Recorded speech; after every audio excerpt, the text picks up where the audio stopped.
For over 30 years, the very best martial artists from across the globe have made their way here to the ISKA US Open World Martial Arts Championships. Black belts will compete, world champions will be crowned as we get set for the Night of Champions coming up next.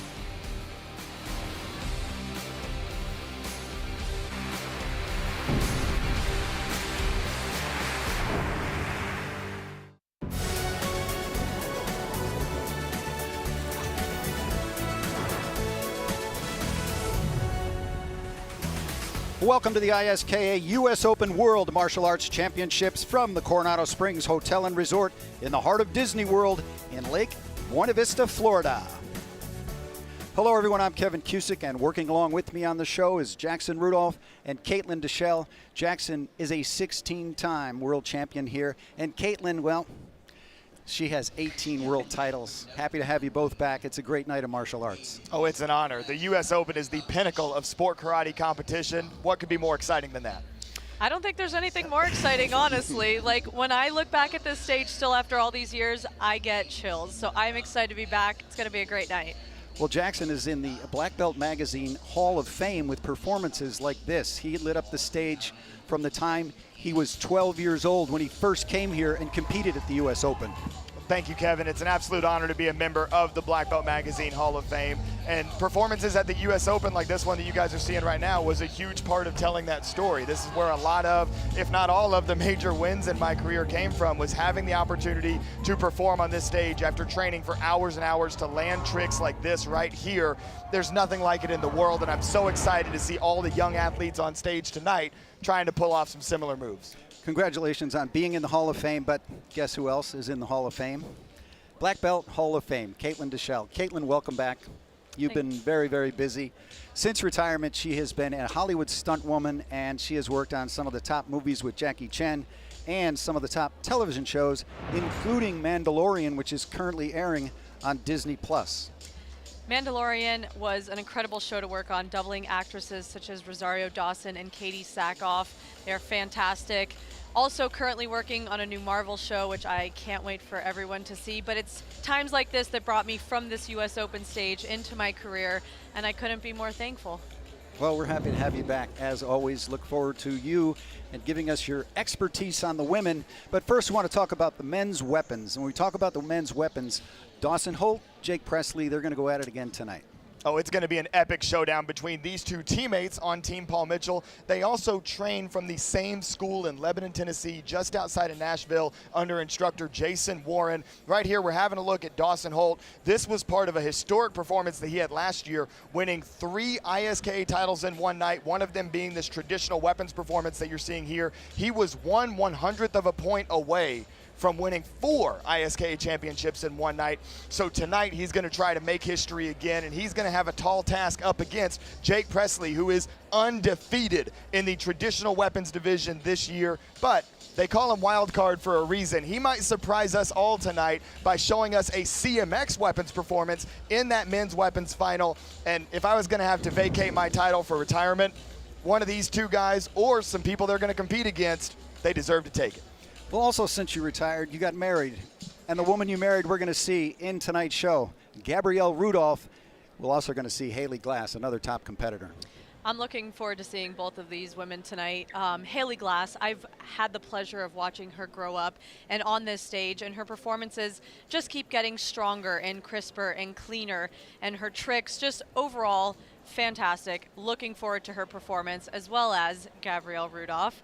On the flip side of CMX, moving into the traditional aspect that you're seeing on the screen, she's so clean, she's so strong, she's so fierce. Look at the eyes, the intensity, and I'm looking forward to seeing both of these women perform on this stage tonight. Well, we got a great night ahead, including synchronized team forms, women's traditional forms, women's CMX forms, the Raptor Extreme Weapons Trick Battle, men's open weight, the 14 to 17 boys CMX weapons, and we're going to close out the show with the 2022 Night of Champions. First up will be our 13 and under boys CMX Weapons World Championship. Judges, we have 4 competitors. That's right. You give them some love, give them that energy. competitors are from Orlando, Florida, 11 years old, Jabron Rawlings.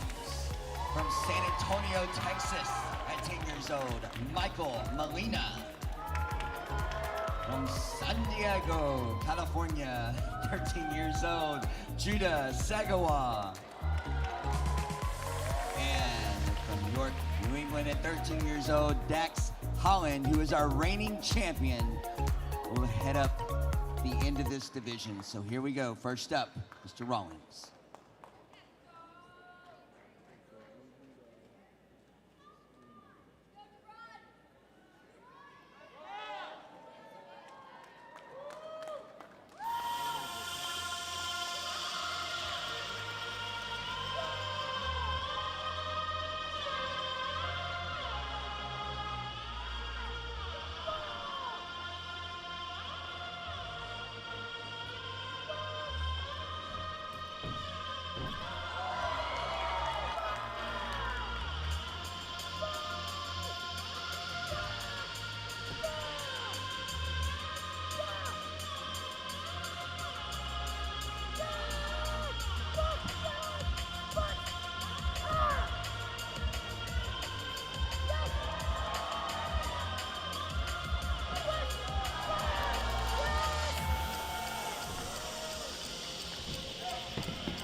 Bran Rawlings from Orlando, Florida. Terrific start to the show. Here's Michael Molina. He's from San Antonio, Texas, just 10 years old, and he competes with Team Competitive Edge. And as soon as he takes the stage, Kevin, playing to the crowd right away, he's one of the best showmen in the sport at just 10 years old.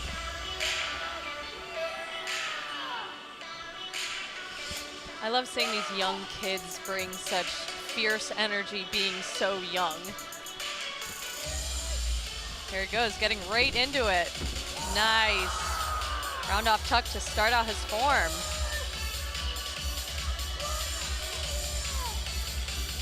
And Michael Molina, one of my students, one of the things that's so entertaining about Michael, even if we have a game plan, I never even know what he's going to do. He gets up there and he just goes with what feels right on stage. Little bit of a bobble there to get things going, but let's see how he recovers. Looks like he's doing well so far. That was a nice solid catch into that punch. I love seeing the aspect too with the younger kids and still seeing some of the flashiness, but also maintaining the martial arts and the stances, and I love seeing the combination of both.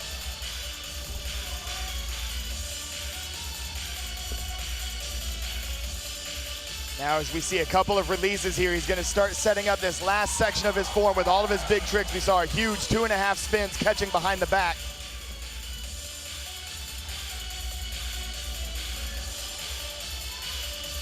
Here's the home stretch off another behind the back catch. What's he going to throw? Triple spin and lands that one clean to the knee. An electric performance by Michael Molina. He's been watching you, Jackson. 3 turns around, catches the bow, makes it look easy. Well done. I might have taught him a thing or two. It seems like you did. And next to the stage, we have 13-year-old Judah Segawa. Here's a look at the last performance. And this is what Caitlyn was talking about, the combination of those basic martial arts strikings with good technique, then right into the bow releases and the tricking. You love to see it. And there's that 2.5 spin, such a high level of difficulty. Next up, Judah Segawa. A sword. I love to see it. How shocking.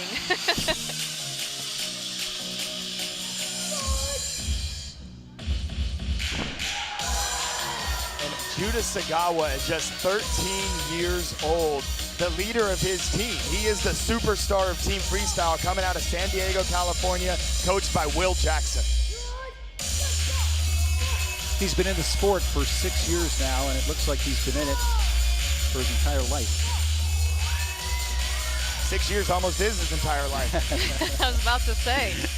It's so fun watching these kids, though. I feel like the sport has changed so much, and the talent has just grown so much coming from when we were kids. You didn't see all this high level of skill that young, and now the kids just seem to keep getting better and better with the Webster, my favorite signature move, and it's just so impressive. It's so fun to watch. And the level of difficulty that Judah's been showing off here. Tricking wise, had the corkscrew swing cork earlier in the form, had the huge double spin catch release. Right on cue, there's one to the splits. The level of difficulty of every performance that we've seen so far is crazy, and Judah Segawa nails it there. San Diego, California. Team Freestyle. Job second. And our last competitor Going to this double spin box cutter to split right there at the end. Definitely finished with a pretty strong performance. We have one more to go.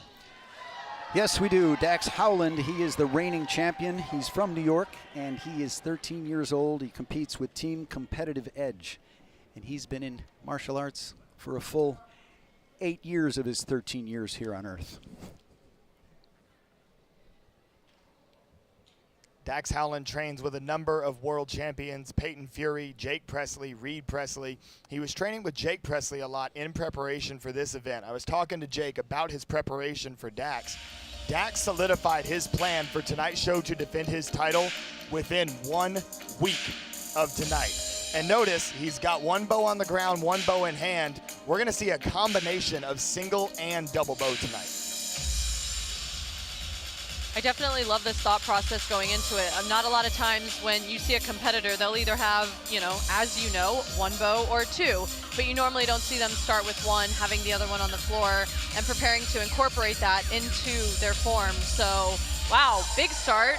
Let's see how it goes. Triple spin, inverted catch. That level of difficulty is crazy. To flip the hand upside down when making that grab, and then mixes in a little bit of Chinese wushu with the ground slap.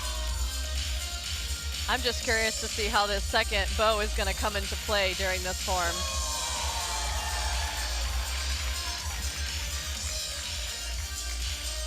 We just saw another huge triple there with a unique catch. I've never seen that cross arm catch before. There's a double spin, rolling the bow around his body. I mean, the bow is in the air seemingly every second.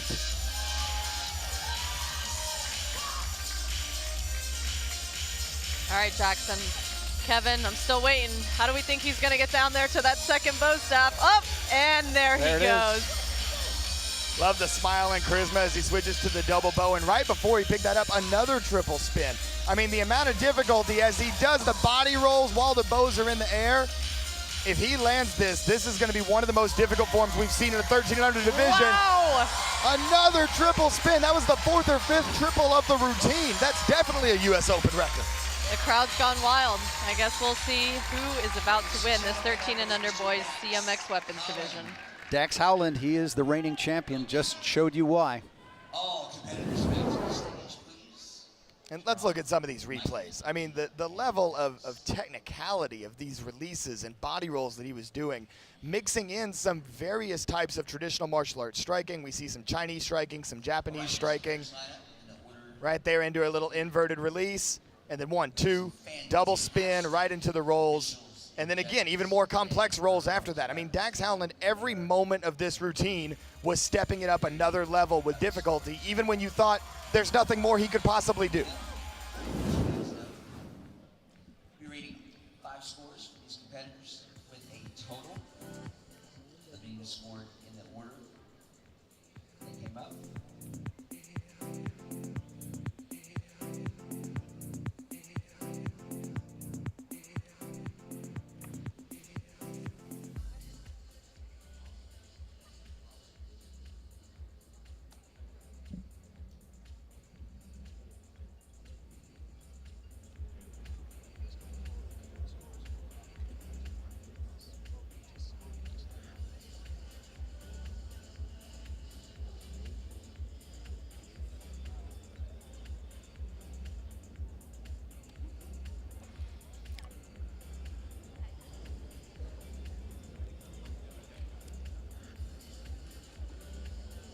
All right, looks like we have the scores in for competitor number 1. Scores are in competitor 2, 3, and 4. They're all in. We're gonna read those to you guys.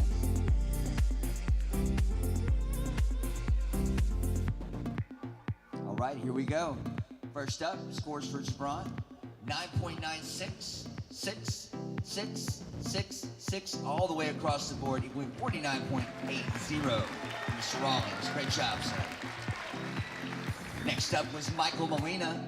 Those scores are 9.98, 7, 7, 7, all the way across the rest of the board, equaling 49.85.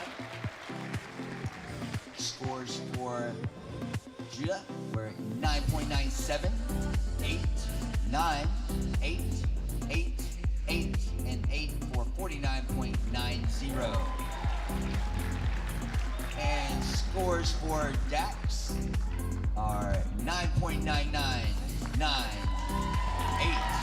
9, 9, and 9, equaling 49.95 for our reigning champion, Dax Howland. And that means that this year's 2022 ISKA World Weapons Champion for 13 under boys is Mr. Dax Howland. So congratulations, 2 years in a row, Dax Howland is your winner in the 13 and under boys CMX weapons competition. Congratulations to Dax. So cool to see him overcome with a little bit of emotion there. And also Michael Molina showing support for his competitive edge teammate, even in defeat.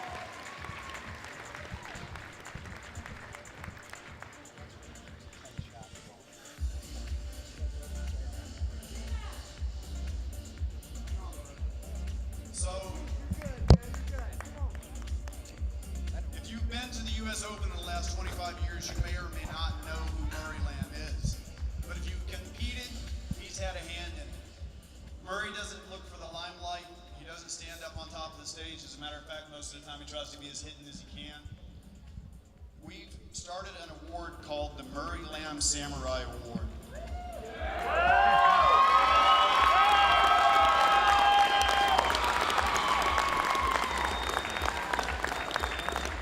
The word samurai means to serve, one who gives of himself without thoughts of reward, fame, or glory in order to serve others. This exemplifies the heart of a samurai. If anybody does it better than you, buddy. Presented to Murray Lamb for his decades of service to the U.S. Open, the ISKA World Championships, and the sport karate worldwide. Presented by Pro Kick Productions executive staff, Mike Sawyer, Mike McCoy, Corey Schaefer, Jay Boatwright, and Matt McCall.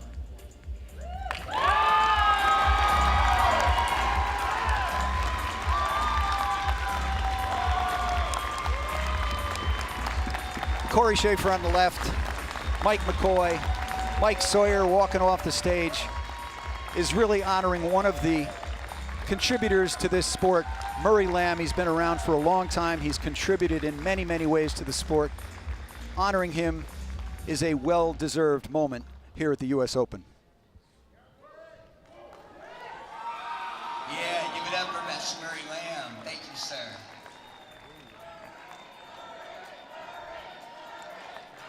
This crowd is energetic and ready to go tonight. Still ahead, we've got the CMX Weapons 13 and under girls competition. Caitlyn, I know you're looking forward to that because you competed here when you were just a young competitor. Your first year here was when? My first year at the U.S. Open was probably way before I even ended up on this stage. I remember coming to this tournament, looking up there and being like, you know what, one day I want to be up there. I want to win one of those titles. And now, thankfully, at the end of his career, I have 18 of them.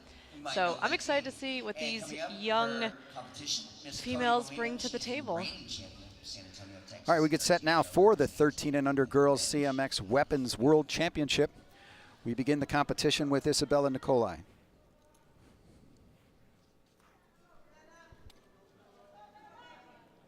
Bella Nicolai, one of the newest additions to Team Paul Mitchell. They recently made an unprecedented pickup of 6 members all at once. Isabella was one of them and has been on a tear since. Opening the routine with a beautiful full, landed cleanly to the knee.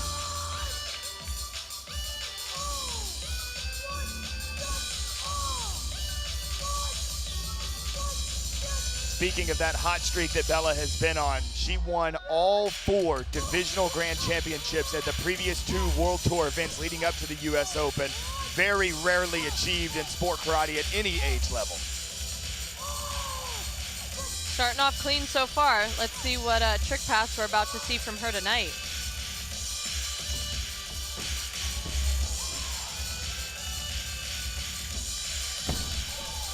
I love how she reverses it back the other way, ending with the hyper full, showing that she can trick continuously throughout that entire combination and landing cleanly.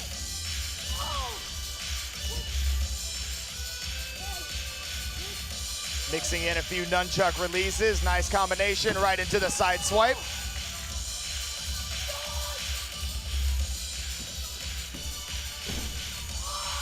Bella, a disciple of the great Sammy Smith, and we can see that in her performance. A lot of Sammy Smith inspired nunchuck techniques here.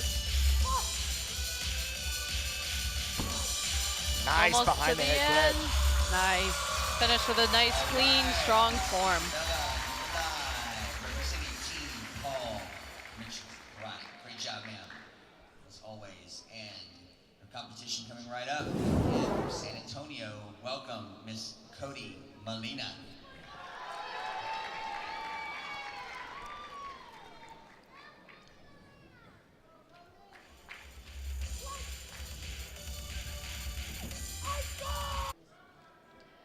Cody Molina, reigning champ here, also 13 years old, from Team Competitive Edge, and doing the commas. And that's really fascinating here, Caitlyn, because Cody won her championship last year with Bo. So she's switching up weapons this year, trying to defend the title with commas instead. Little bit of a bobble on that opening trick. We're gonna see if that's a factor here. We should say that Cody is coached by you, Jackson Rudolph. Not for commas, though. She trains with the Weaver brothers, Tyler and Riker, for her comma skills. Okay. That's very cool, though. I love to see that. I love to see that nowadays, you know, martial artists are still learning more than one weapon. I feel like it's such a oddity, actually, for, you know, kids to know more than one weapon. And growing up, I had to learn all of them. So I think it's very cool that you say last year she won with a bow staff, and now this year she's showing us her comma skills. Nice 360 release there. You know, one thing as a bow competitor, I always thought that that was the secret to being a comma competitor in this modern generation. You see all the bow competitors and Chuck's competitors throwing their weapon up and doing spin catches. I think if comma competitors put more of that in their routines, it would add an element of difficulty that helps them be more competitive with those other weapons, and that's the strategy that Cody's employing here. See if she could finish this strong. Well, from the stumble in the beginning, she's finishing at 100%. So let's see which way the judges go on this one. That was Miss Cody Molina. And I love how she finished as if nothing happened, right? Great She job, finished ma'am. with that Yeah, same both passion competitors as on if the everything stage. went according to plan. And really, in many ways, this division will come down to, did the judges catch that or not? It was a small stumble, but it was noticeable from here in the booth. Yeah, I don't know. That clean kick combination, back 9, hook, 7, switch direction into a throw. I love that. Definitely some different unique qualities in this form. I love that basic stationary kicking too. You almost never see that anymore. Never. Such a lost art. 49.95 Isabella. And now scores for Cody are 9.99, 9.98, 9.98 across the rest of the board, equaling 49.90. That means Miss Isabella is your 2022 ISKA 13 and under weapons girls world champion. Give it up. Great job, ma'am.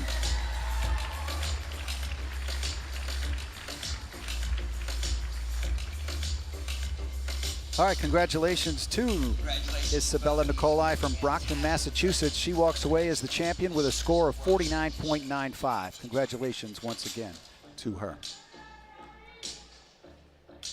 And Bella overcoming some adversity to get herself in that position. She's been dealing with a nagging back injury that she was getting therapy on throughout the weekend. So great to see her be able to overcome that and get a win here tonight. We get set now for the CMX Forms competition, the 14 to 17-year-old girls. I do Avery have to Presley say, is someone that I'm very much looking forward to in this division. And she comes from a family of great competitors that we've seen here at the U.S. Open. I am definitely excited to see this one. These are three very talented females. I don't know. This is going to be a close one.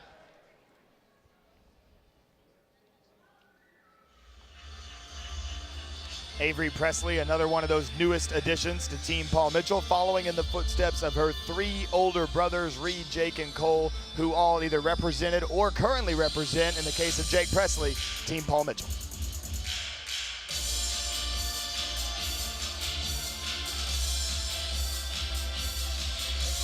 One thing I always love about some of these competitors, Caitlyn, is you can see the look in their eyes when they really want it bad. It's more than other tournaments where you look at their intense facial expression. Tell us about that extra gear that Avery Presley is kicking it into right now. Yeah, you know, when you get up into this 14 to 17-year-old division, you've learned, you've had experience, you've, gone through those years of kind of figuring yourself out and figuring out what you want to put into your performances. And you can definitely tell that Avery and some of these other competitors in this division have kind of reached that level. They're really getting to that next step in their careers. And I mean, Avery's doing a fantastic job right now, super clean, and finished strong.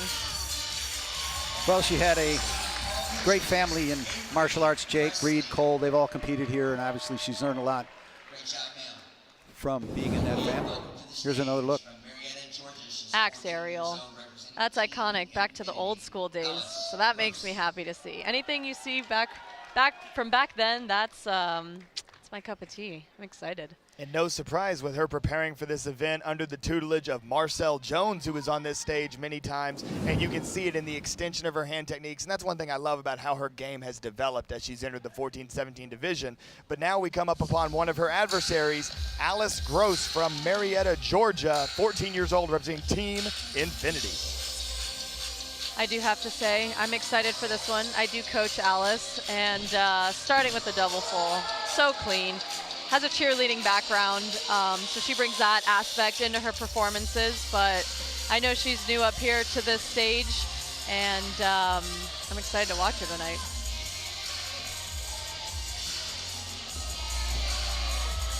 Definitely a high level of tricking as we see there. Love the flare kick, a little bit of old school, but then also mixing in the new school at the end of the combo. Nice side kick. Always nice seeing competitors. Oh, fancy front aerial there. It's always so nice seeing the strong side kicks and the basic kicks. It's such a lost art sometimes, so I love when competitors incorporate that into their form.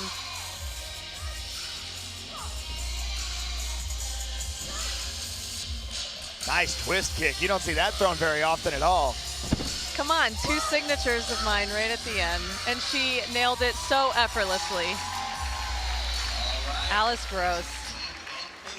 And as of right now, I think we're in for a close one. Let's check out some replays of Alice as she goes into this opening hand combination.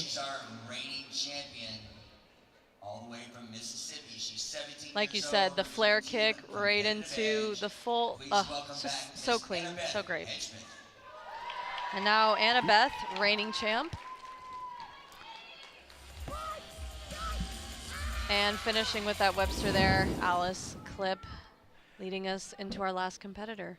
And that's Annabeth Hedgepath. She is the reigning champion, as you mentioned. 17 years old, she competes for Team Competitive Edge.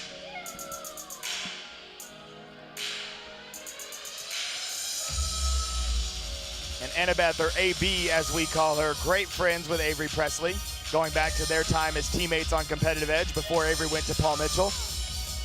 AB certainly something to prove here tonight, trying to defend her championship. She's coached by two of the greats, Mackenzie Emery and Sammy Smith. What a coaching combination that is. I was just going to say, that'd be like coached by Tom Brady. And Joe Montana. Josh Allen, come on, Josh Allen. A Bills fan.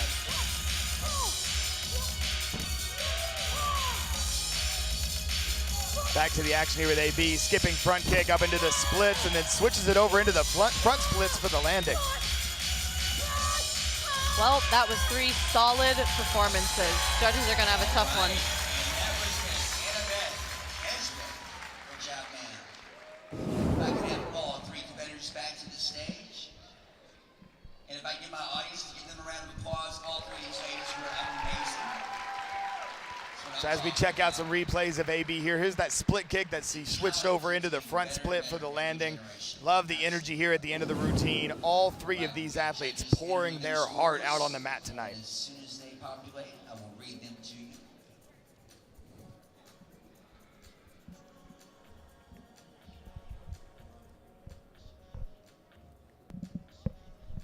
You don't need to say, let's see the replay.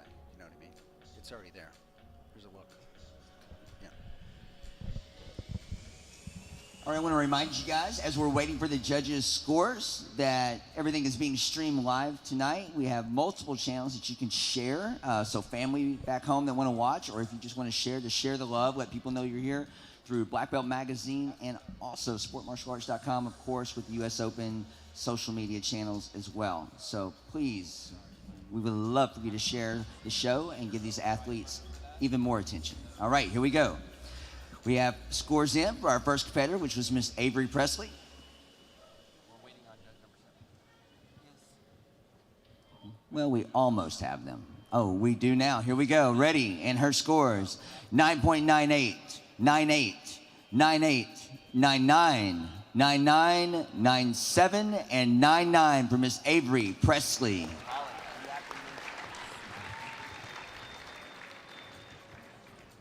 All right, and our next competitor, Miss Alice Gross, stepping forward. All right, and as these scores populate, here we go. Alice scores are 9.99, 9.99, 99, 98, 98, 99, and 98 for a total of 49.93 for Alice. And our last competitor, Miss Annabeth, scores 9.97, 97, 7, 7, 7, 8, and 7 for a total of 49.85, which means the 2022 ISKA Professional World Weapons Champion or Form Championship for 14 to 17 girls is Miss Alice Gross. Congratulations, Miss Alice. Yes, congratulations to Alice Gross from Marietta, Georgia. She is your 14 to 17 girls CMX Forms World Champion. And that was a nail biter, about as close as it gets, and a well-deserved win for Alice against great competition. All three were great to watch. It must have been the coaching difference by Caitlyn Dessard. Well, thank you. I'm very proud of her. Great competition. We have the 14. We're going to kind of shift gears a little bit. We had some CMX going on. We're going to take it traditional, if you guys don't mind for a moment. 14 to 17-year-old traditional forms world championship. Judges, we have 2 competitors in this division. 15 years old from Miami, Florida. First up will be Luca Ricotta. We get set now for the traditional forms 14 to 17 girls and boys competition. We will see the boys compete against the girls. First time tonight. Please welcome first up, Luca. Luca Ricotta, the winner of the traditional challenge division, the division with a very specific set of rules that restricts athletes to use essentially one of the most traditional versions of their kata. Sometimes athletes will modify their forms for competition. He's coming out of a division where the rules are very clear about going all the way back to the traditional roots and performing the kata or form the way that it was originally intended. Luca Ricotta is from right here in Florida, down south in Miami. Miami. I think I've been there before. Once or twice. It's so nice shifting from the CMX into the traditional aspect and just really seeing the clean, crisp karate. This is what I truly enjoy, even though obviously we know I enjoy the other side as well. Well, you grew up with this. This is more your style and more what you really were doing in the dojo from a young age. For the longtime karate enthusiasts watching from home, he announced at the beginning, this is Anandai. I just love how you hear his uniform. Just listen real closely. Turn up your sound on your TV or on your phone and listen to the crispness.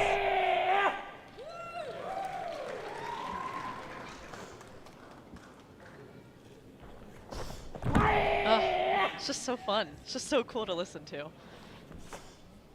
And one huge factor that the judges are looking for here is explosiveness. Not only how fast can you move, but how fast can you start and stop your motion, and Luca's doing an excellent job of displaying that.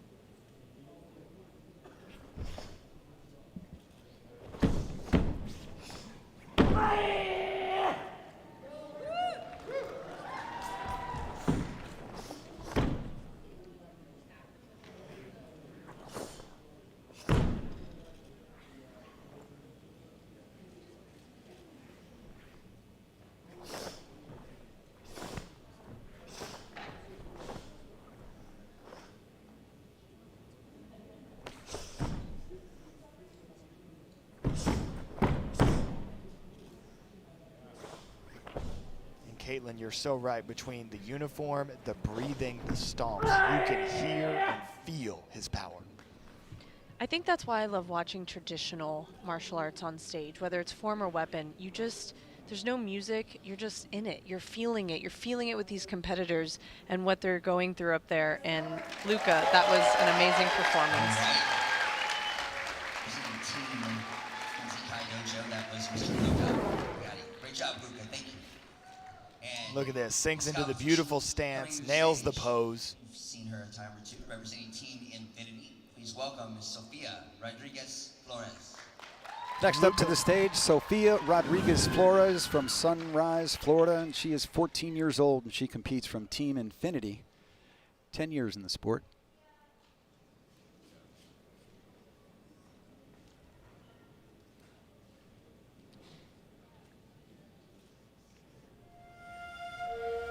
So Sophia taking a different approach, adding music to the traditional division. And, you know I just said what I said, but also this is a cool aspect too, because they do their moves to the flow of the music. And I don't know, what do you feel? Which one would you prefer?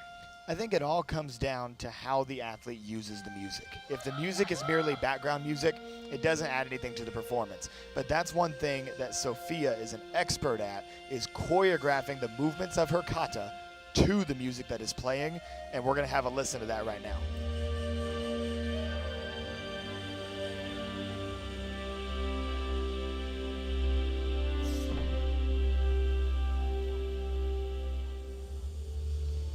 Pay attention, Caitlyn. You'll be able to hear the pop of the uniform even with the music playing, with the amount of power that Sophia has.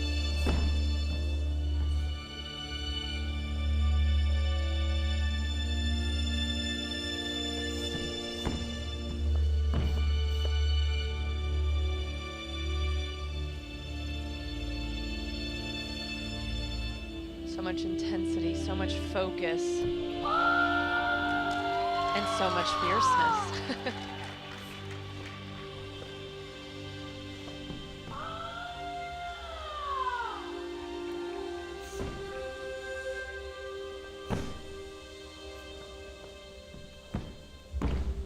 So clean. So impressive. I haven't got to watch Sophia a lot live in competition, but seeing her on this stage tonight, it's incredible.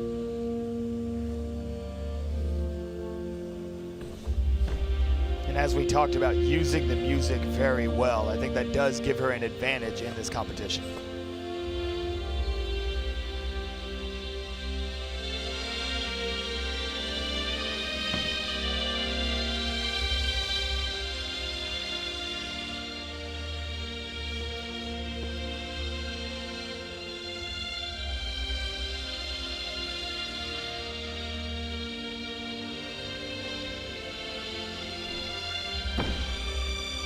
Beautiful jump with a clean landing. That's one of the ways that traditional karate practitioners will show difficulty in their routines. We talk about difficulty all the time with weapons releases and tricking acrobatics, but in the traditional division, you've got to find more unique ways to introduce that difficulty.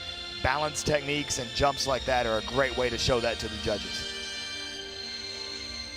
A lot of strategy that goes into selecting the kata that a competitor will perform tonight. Definitely, and I think she did a fantastic job of nailing the form with the music. Awesome performance from Sophia. I enjoyed both. I mean, they were really both terrific, one without the music and one with, but they were really, both performances came from deep inside each athlete, and it was beautiful to watch. Judges are definitely going to have a tough time here. I would not want to be one of them, Caitlyn. Yeah, tough to judge, really tough to judge because of music and then pure traditional without the music, but you really obviously judge it against that person's performance. 9.98, 98, 98, 98, 9.99, 98, and 98 for 49.90 for Mr. Luca. Great job, sir. And for Miss Sophia, scores are 9.99, 9, 9, 9, 8, 9, and 9, equaling 49.95 for Miss Sophia. All right, and that means our 2022 professional 14 to 17 traditional forms world champion is Miss Sophia Rodriguez Flores. So congratulations to Sophia Rodriguez Flores as she takes home the trophy and the world championship in the 14 to 17 traditional forms world championship. Congratulations once again to her. Absolutely beautiful form.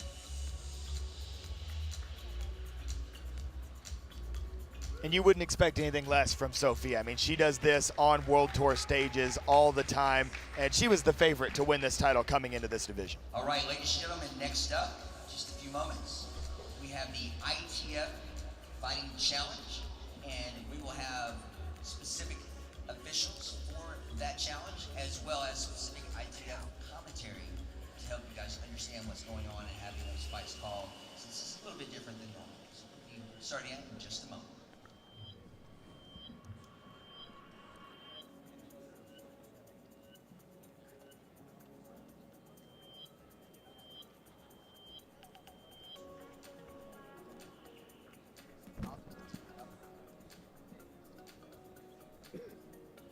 Ladies and gentlemen, I'll be turning the microphone over to Miss Annabeth Brown and the ITF crew.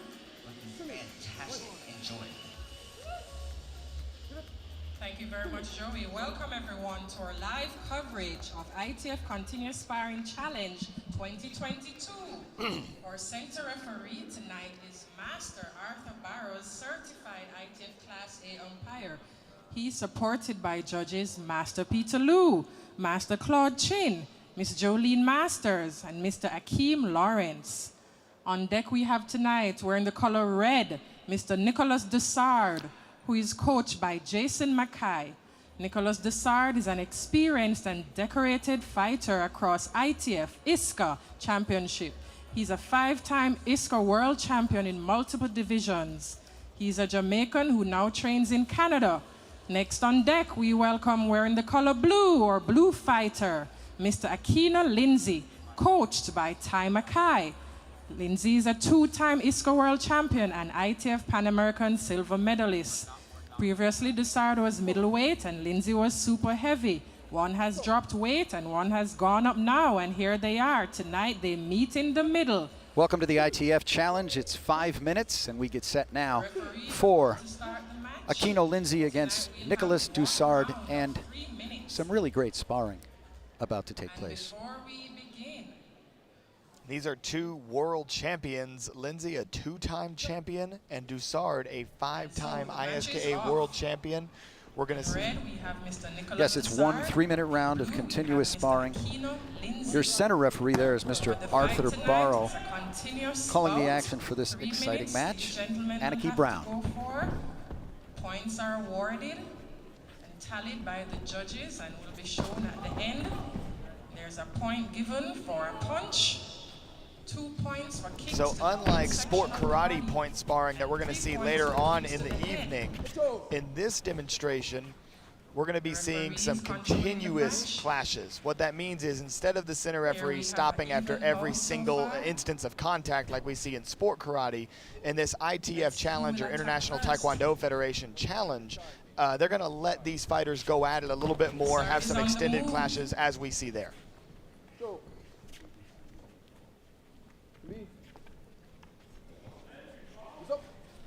Good, and we're back at it. So 1 point for punches, 2 points for kicks to the midsection, and 3 points for kick to the head. Lindsay was on the attack there. Punches are 1-point scoring techniques, much like in the sport karate point sparring we'll see. They're both testing each other to see what each other is made of. In sparring disciplines like this, you'll often see that little bit of a bounce. Lindsay tried to come back. It's like a loss of balance there. Got a warning from the referee. Stiff round kick to the body. You could hear that from all the way back here in the booth. Will call that one. I don't have They are feeling each other out. Some kicks and punches a while ago. We're back to that bounce, and the bounce is used for these fighters to be able to try to get a feel for the other one's timing. You can actually change the pace and rhythm of your bounce to try to throw off your opponent and open up opportunities for you to score. 2 minutes, so we have a minute left of this 3-minute round. So in many ways, we're seeing a human chess match between these two right now. Looking fairly even-tempered to me right now. Axe kick attempt there, comes up short, no contact. The judges will have the final decision. They have been invited to separate by the referee. A little bit of a clinch there, separated from the referee. 27 seconds left in this match. Let's see who will capitalize on it, and Mr. Dessard is about to take some shots. It's like both athletes slowing the pace down a little bit, trying to make sure they minimize their mistakes here in the late goings of the match. The judges, the ref is encouraging the fighters to fight. Hard clash there, shots being exchanged both ways. 3, 2, Echo. 3 minutes has come to an end, just like that. Referee has invited the fighters to show their courtesy to each other and to the judges. Now the judges will be the ones to indicate which color. And so far, yes, we have a winner, red side, Mr. Nicolas Dessard. Congratulations, Nicolas Dessard, 33 years old. He's a 5th degree black belt, and he is now winner of an ISKA US Open trophy that he'll walk away with. Awarding Mr. Nicolas Dessard with his trophy. That was a close match. Obviously, you see both combatants each thinking that they probably should have won that match, but tonight, Nicolas Dessard is our winner. All right, still ahead is the 14 to 17 boys and girls traditional weapons competition. We will continue right after this break. All right, give it up for those.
Welcome back to the ISKA US Open World Martial Arts Championships from the Coronado Springs Hotel right here at Disney World in Lake Buena Vista, Florida. We're getting set now for the 14 to 17 boys and girls traditional weapons competition. First up is Shane Billow from Marlton, New Jersey. Just 17 years old, and he competes for American national team. So first up, Mr. Shane Billow. Shane Billow, a competitor who has really made great strides over the last couple of years, really coming into his own over the last 2 seasons, winning multiple overall grand championships and earning himself a chance on stage here tonight to win an ISKA World Championship.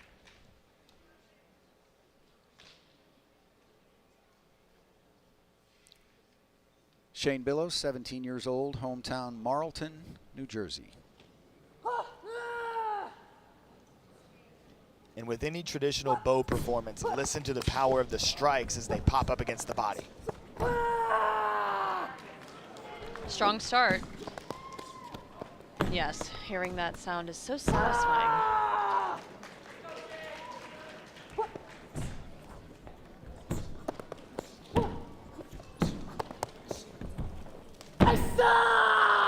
beautiful jump spin landed in the horse stance.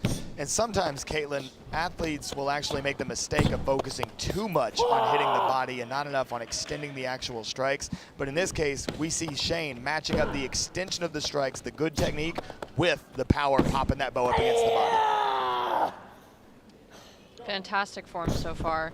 I love how he pauses, he takes the time, he lets it sit, and then explodes with a strong performance finishing there. That was a great start. Shane Billow. American national team, that was 17-year-old Mr. Shane Billow. Great job, sir. Here's another look. And next up to the stage, again from West Warwick, So clean. Rhode Strikes Island. are She's representing perfectly Team crisp, Straight strong, Up. extended, Welcome 15-year-old Madison and Magnata. super intense. And next up to the stage is Madison Magnata. She's from West Warwick, Rhode Island, just 15 years old, and she competes for Team Straight Up. And Kevin, one thing to look out for, as we saw in that replay of Shane Billow, in a traditional bow routine, in any bow routine, competitors should be looking to keep their hands in what we call thirds position, such that the right and left hands are positioned to split the bow into 3 equal parts. We saw Shane do a good job of being able to maintain that.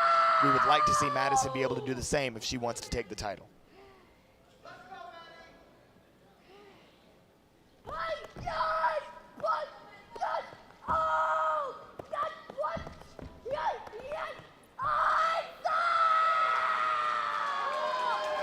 Excellent speed and intensity coming out of Magnata.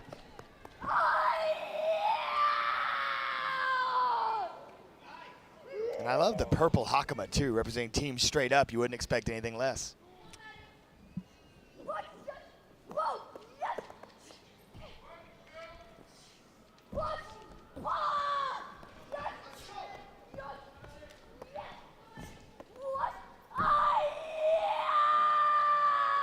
I do love the Hakama. You don't see it a lot, especially with the bow staff as more anymore with the traditional. I mean, of course, sword, for the most part, we would always wear Hakamas, but this one's definitely cool. It definitely brings a different dynamic to the stage, even though it is traditional and she's in white, but kind of brings a little pop of color.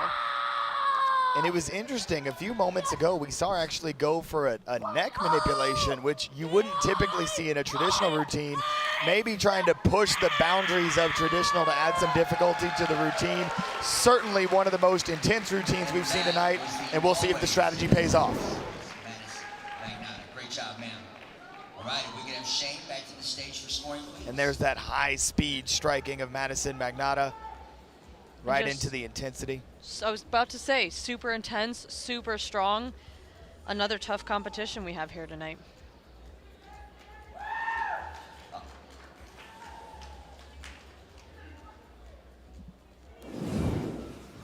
All right, scores first up from Mr. Shane Billow, 9.99, 9.8, 8, 8, 8, 9, and 9, equaling 49.92. And I'm reading all 7 scores for you guys.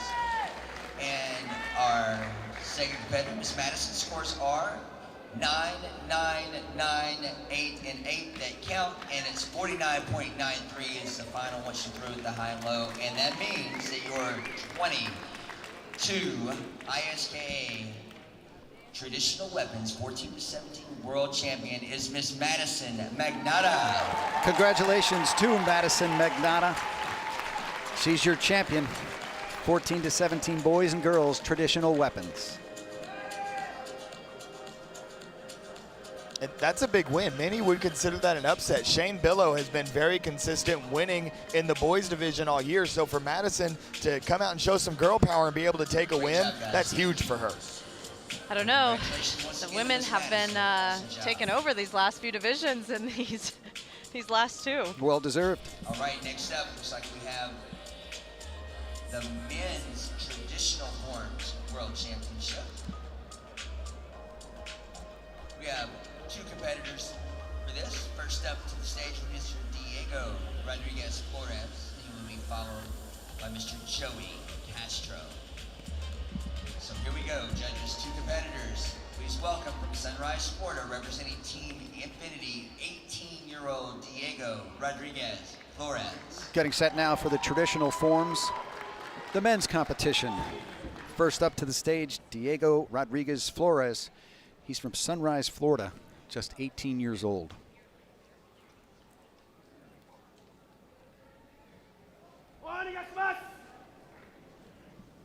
And Diego, or DG as his friends call him, already pulled up a big upset in the eliminations this weekend, defeating his opponent Joey Castro in the traditional challenge division. Diego, of course, new to the adult division, and Joey Castro, the incumbent, not champion, but he's the guy who's been up on this stage the most and has been consistently winning over the course of several years, and double the age of Diego. But Diego's already pulled off the upset once. He's going to try to pull it off again. These are two super strong competitors with amazing traditional forms, so I don't know. I really have to say on this one, I'm glad we're on this side and not judging.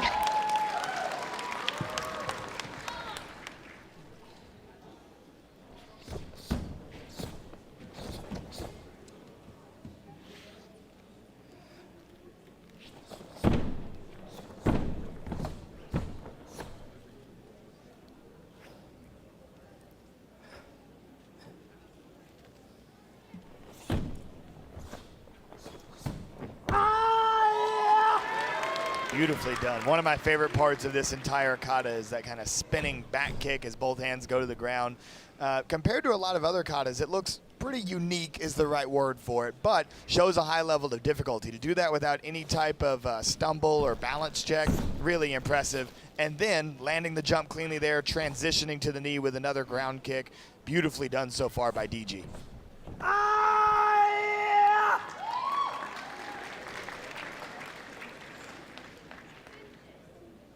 Let's see if he could finish this form strong. The crowd seems to be supporting him.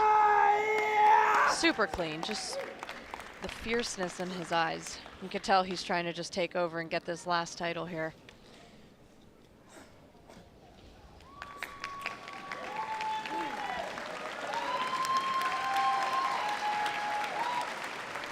Right, and once again representing Team Infinity, Mr. Diego Rodriguez Flores. Also the winner yesterday of our men's traditional challenge division. Just another look at the technique of Diego Rodriguez Flores. To be brand new to the adult division and execute at such a high level is really impressive. Joey Castro. Next up to the stage, someone who we have seen here many times at the U.S. Open, Joey Castro, 36 years old, a very seasoned competitor. And you can see when he takes the stage, he takes over. He's got the confidence of a veteran. And that's something that the great competitors do. They know how to command attention when they're on stage, and you can see that immediately when Joey Castro steps up there.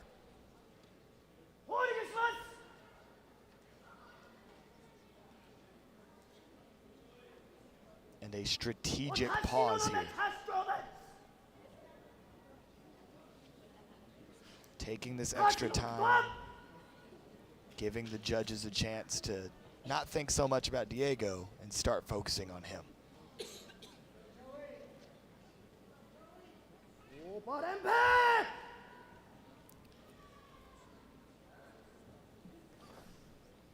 And with the announcement of Super Impe at the beginning of the form, this is a trademark for Joey Castro. This is the Shotokan version of what is most commonly performed in tournament as a Goju-Ryu kata, which looks very different. Joey Castro, a master of Shotokan karate.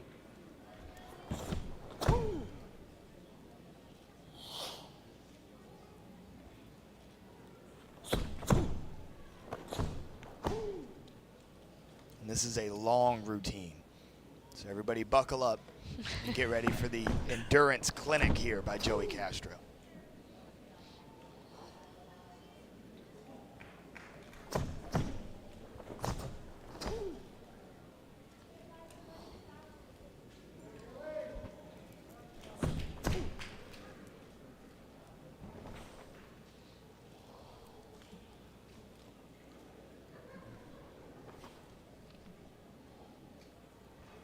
Beautiful cat stance, putting most of the weight on his back leg, lifting the front heel off the ground.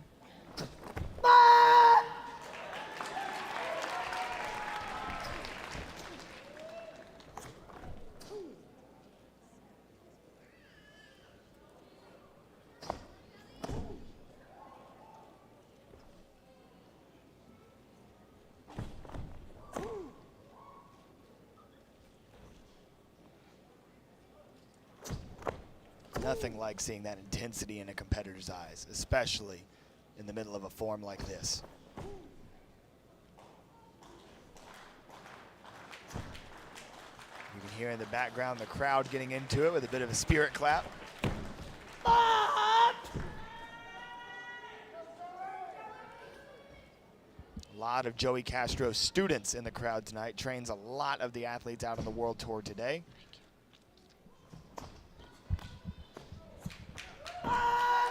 I know you said this was a long form, and that it is, and he still looks just as strong as from his first punch and his first strike. Never lost focus.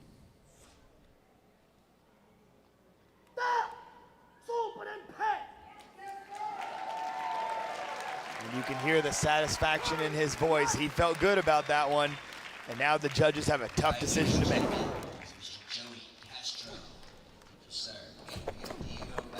Just the sharpness, the sounds you hear of the uniform. You have to know how strong and quick and crisp he is moving.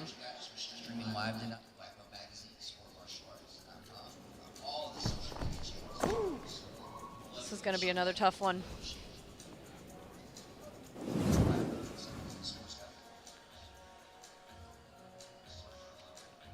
All right, our first competitor is Mr. Diego. Scores are 9.98, 9.8, 9.8, 9.8, and 9.8 for a total of 49.90 for Diego. And next up, scores for Joey are 9.99, 9.9, 9.9, 9.8, and 9.9 for a total of 49.94 for Mr. Joey Castro. And that means your 2022. So congratulations, Joey Castro, with that form. Gets a score of 49.94 and is once again world champion here at the U.S. Open. Congratulations, Joey Castro.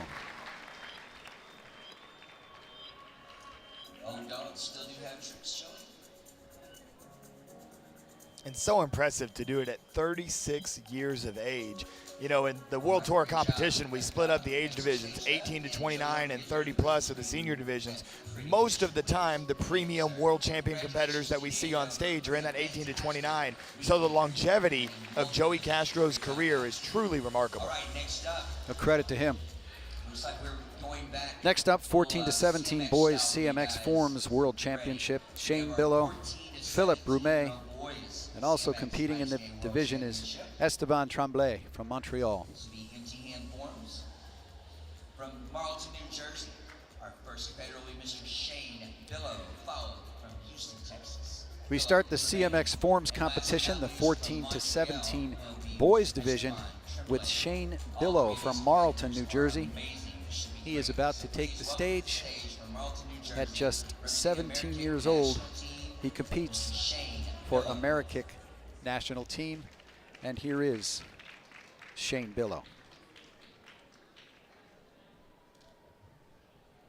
CMX once again standing for creative, musical, and extreme, the three disciplines that competitors train in to reach this finals. All different divisions on the World Tour. Shane Billow will seek vengeance right now. Lost in the traditional weapons earlier, trying to get redemption in the CMX Forms category.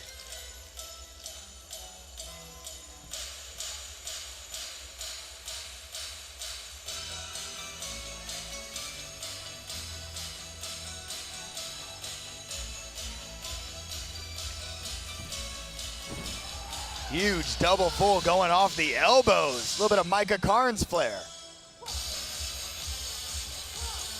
Jumping right into it, super solid, super strong, into a back 10. Cork, what? He's just going for it. He's just throwing it all out there. Into a split with a finish. D-leg full to the split, very wow. nice.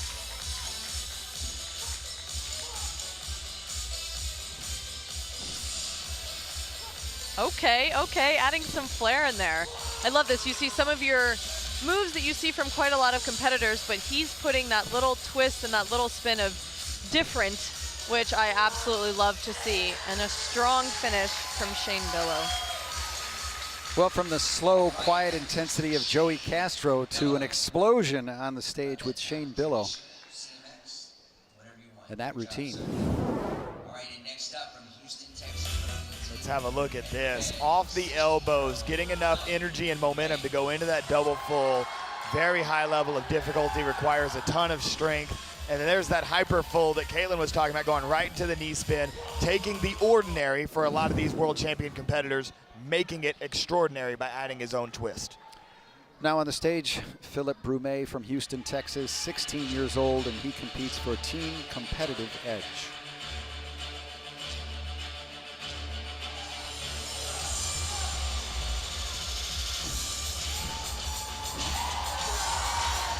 Gainer switch, cork, cork to get things going. Huge combo. And look at the expression on the face of Philip Brume. Here he goes.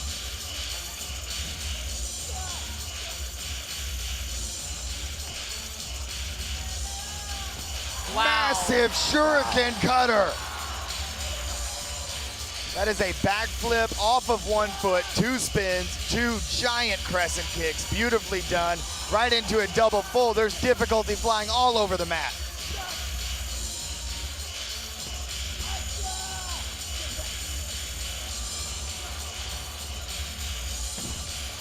Powerful hand combinations mixed in, and Philip Brume setting the stage ablaze here in the CMX Forums Finals. 2 amazingly strong performances with 1 still to go. All right. And look at this, huge opening combo, gainer switch, 2 corkscrews. There's the hand combinations. Look at the pointed toes, beautiful extension on the kicks. There's that massive shuriken cutter.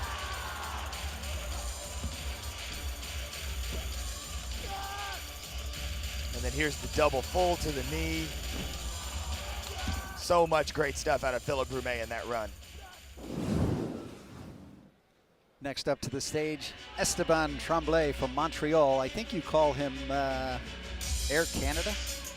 And we will see why we call him Air Canada here in just a moment as he gets things going.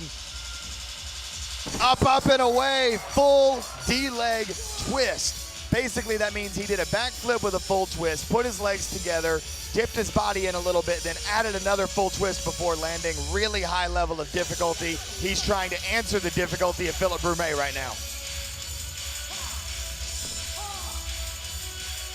Here he goes again. It's time for takeoff.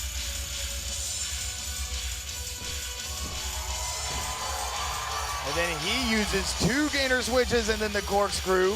So whereas Philip Brume used that in his opening, now Esteban Tremblay mixing it up in the middle of his routine. Nice side swipe.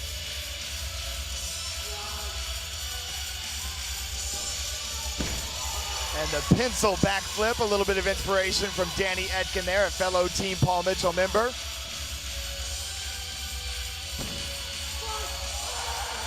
And a nice Webster split to finish things off. The pride of Canada, Esteban Tremblay, and yet another division, Kevin, where I don't want to be the judges. No, energy was great from the top, and like you say, the moves were all at the highest level of the sport. Look at this, massive full D-leg twist and the smile. He knows he stuck it. Gainer switch, and the corkscrew. Incredible.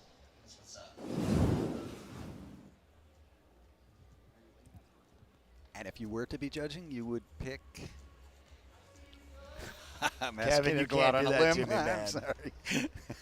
Philip Brume, somebody that trains in my camp, one of my students. Esteban, I've trained Esteban since he was 8 years old. So no, I'm not going to pick one. That's why they never let former boxers be judges. All right, We won't talk about that. First credit was Mr. Shane. Scores are 9.97. 9-7 across the board for Mr. Shane Billow. Great job, sir. All right, and competitor number 2. I can't hear you. Philip. 9.98. 9.98 across the board for Philip Brume. All right, and last. Super slow, that was slick. 9.99 all the way across the board for Esteban Tremblay. All right, and that means your 2022 14-17 boys CMX Forms ISKA Professional World Champion from Canada, Mr. Esteban Tremblay. Well, you call him Air Canada. He is now the champion in the 14-17 boys CMX Forms division.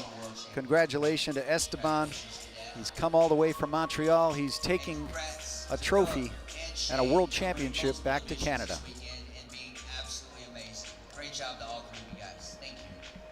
And what an incredible division. All three of those guys could have been ISKA world champions. Esteban able to take it home tonight, and deservedly so. He rocked it. Not a stumble in any of them. For 2 years, COVID impacted your attendance at events. Tonight, you win your first 14-17 title since COVID. What does this win mean to you? It means everything. I've been working so hard. Saw the US Open last year. I wasn't able to come. Now I'm here, baby, and I won, so let's go. Well, congratulations. You had an amazing performance. Congrats. Thank you.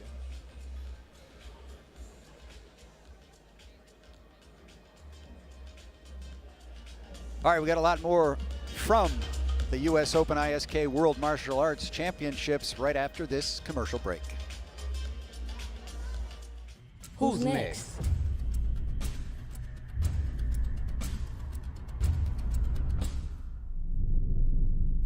There's always someone. The one they call talented, gifted. But talent isn't enough. And it's never a gift. The early risers. The weekend warrior. They're the first one in. And they're the last one out. The one that faces a challenge. Because they see opportunity. Because they know the truth. If you want it, you have to take it. So, who's next?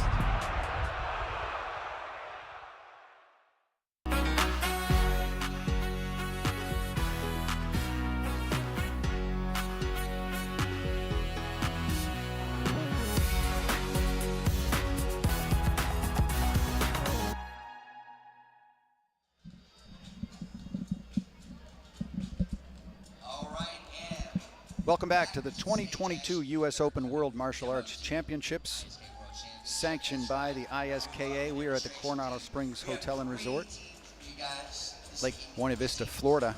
We're getting set now for the demo team, which is one of my favorites because you see an entire group working together, which is really beautiful to watch. The team freestyle, Florida sport, martial arts, and team competitive edge are the three teams we're about to see. And kicking off this division is team freestyle from San Diego, California. I had a chance to watch them warm up today, and they are really, really impressive.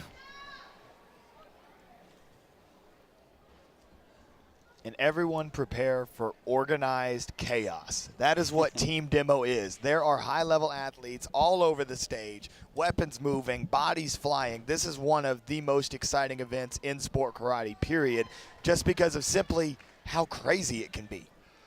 Well, we wish our director, Chris, good luck on this one.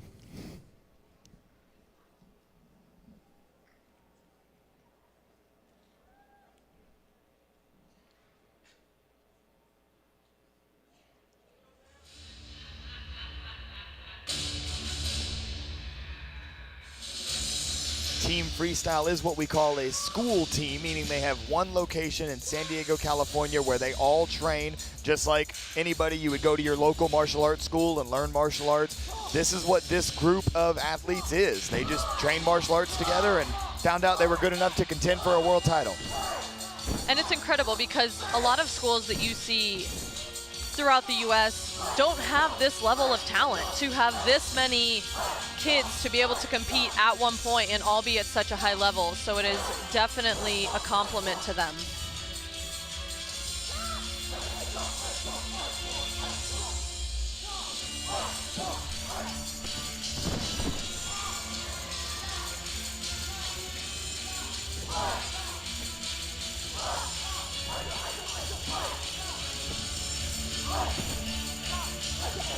Pay close attention to the choreographed asynchronous movement. Sometimes these athletes will be doing different things, but those different techniques work synergistically. Check this out as they take off into this combination coming up.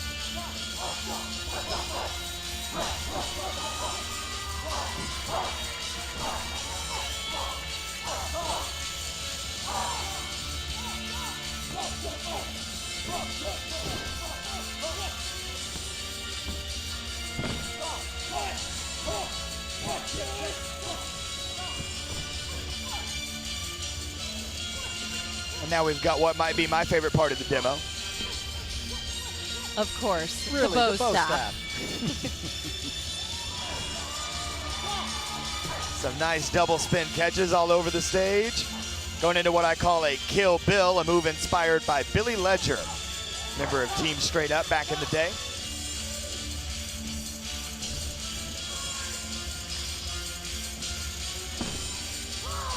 Judah Segawa with the double fold to the middle. Keep an eye out for this sword solo coming up. You know, I got my eye on it.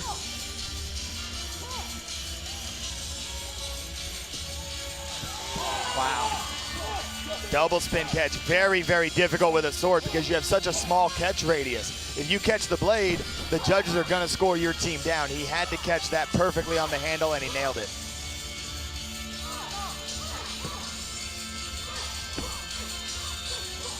And then I love this, mixing in a traditional bow combo. Most of the time, Team Demo is almost exclusively CMX extreme stuff, but it's nice to see them mixing in a little bit of traditional there. I was about to say, I don't think I've ever seen that. Jackson likes anything with a bow. Wow, Doesn't matter. flash kick. Everybody on the team doing synchronized flash kicks. Like you say, it is definitely organized chaos, but I think the best kind. And this is a signature of Team Freestyle, having one athlete kind of be the puppet master in the middle, telling the other athletes what to do. A really cool choreography concept.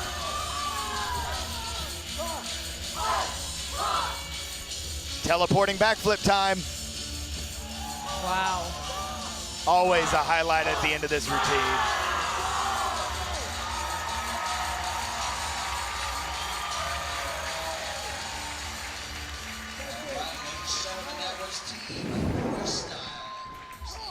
So an excellent performance from Team Freestyle. And here's an example of those asynchronous movements working together. Almost every athlete doing something a little bit different, but it all works together so well. Very aesthetically pleasing, and that's a huge obstacle in team demos, trying to find those formations that just look right.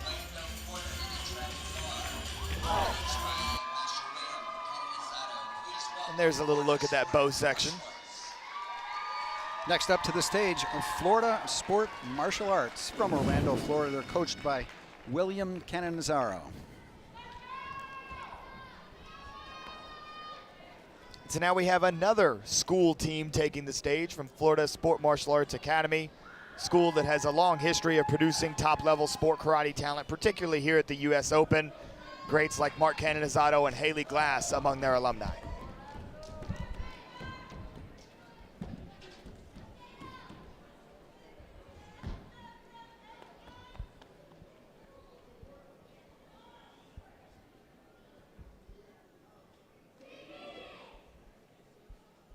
Caitlyn, I've got a feeling they're going to have the crowd support in this one.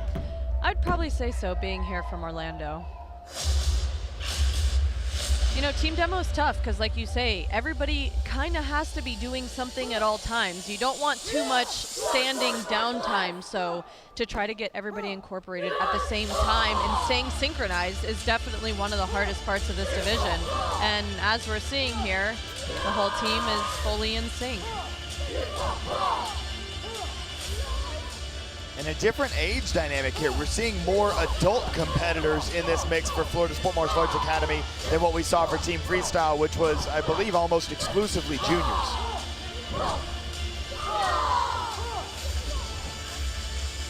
And even on top of that, we're seeing not all black belts, which is adding a whole different level to it. Oh, split kick right over top. Wow. Double twist to the knee, exiting out, and the swords coming in. Now it's time for Caitlyn's favorite part.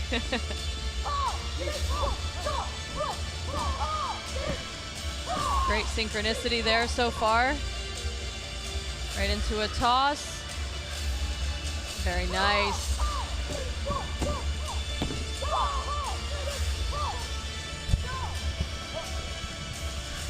Nice release going across as they swap swords. Looks like there was a little mistake at the back of the formation there. In a division as close as this one, that could be the difference.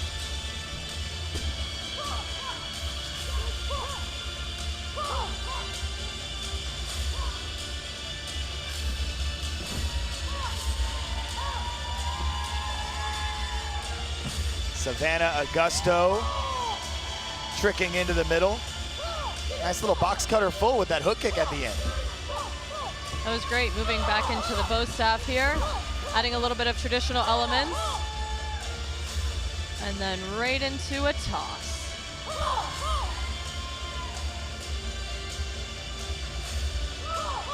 Releasing at multiple different angles. A little bit out of sync there, but then a nice swap of the bows across the stage.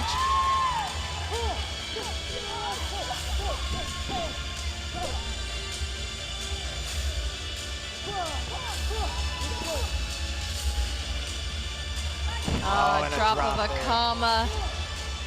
You know, as hard as it is to put these team divisions together, Team Freestyle has definitely had a long running track record together, but it is very cool to see Florida Sport Martial Arts putting together a team and, you know, trying to be one of the #1 contenders in this division. And it should be noted, Florida Sport Martial Arts won the elimination round. That's how they qualified for the finals here tonight. They beat these two teams once already. Couple mistakes tonight might hold them back, but nonetheless, a great performance from the hometown squad. And the hometown crowd was certainly supportive as they were up there. Well, someone you know a lot about is Team Competitive Edge. They're coming up next. Here's a look at the last routine. And that massive split kick over the top of two teammates there. All right, here we go. Our last team based at Lebanon, Tennessee, coached today by Jake Presley, Ben Jones, and Miss Avery Rudolph with the love. Please welcome Team Competitive Edge. Jackson, someone you know a lot about, Team Competitive Edge. This group is coached by Jake Presley, Ben Jones, and Kathy Rudolph. They are the reigning champions from Lebanon, Tennessee. And this is a performance I'm really looking forward to seeing. Ages from 6 to about 32. Definitely a wide age range, and that's one thing that makes this team so special. Jake Presley recently named a head coach alongside myself, Reed Presley, and Cole Presley. But when it comes to Team Demo, Ben Jones, who moved on to Team Paul Mitchell, has been a rock star as an assistant coach helping us out. And the vast majority of the choreography that you're going to see was made by my mom. Kathy Rudolph is who put together the choreography for this Team Demo. So shout out, Mom, I love you, and thank you for making these kids look so good. Fantastic. Team Competitive Edge, the two-time defending ISKA World Champions in team demonstration, looking for a three-peat.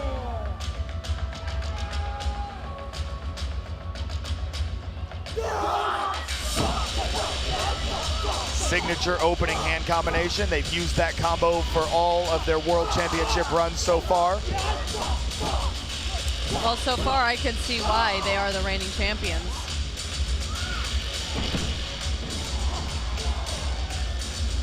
Smooth transitions with the tricking. Couple of flash kicks. And into the commas.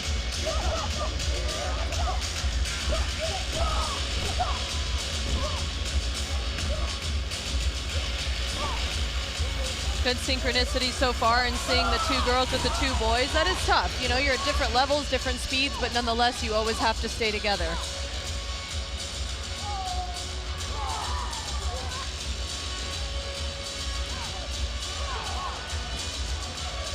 Nice work by the nunchuck competitors. You saw Zeke Gomez out there. Zeke Gomez, actually a student of Florida Sport Martial Arts Academy, who was picked up by the national team, Team Competitive Edge, and is now a member of the Competitive Edge demo team.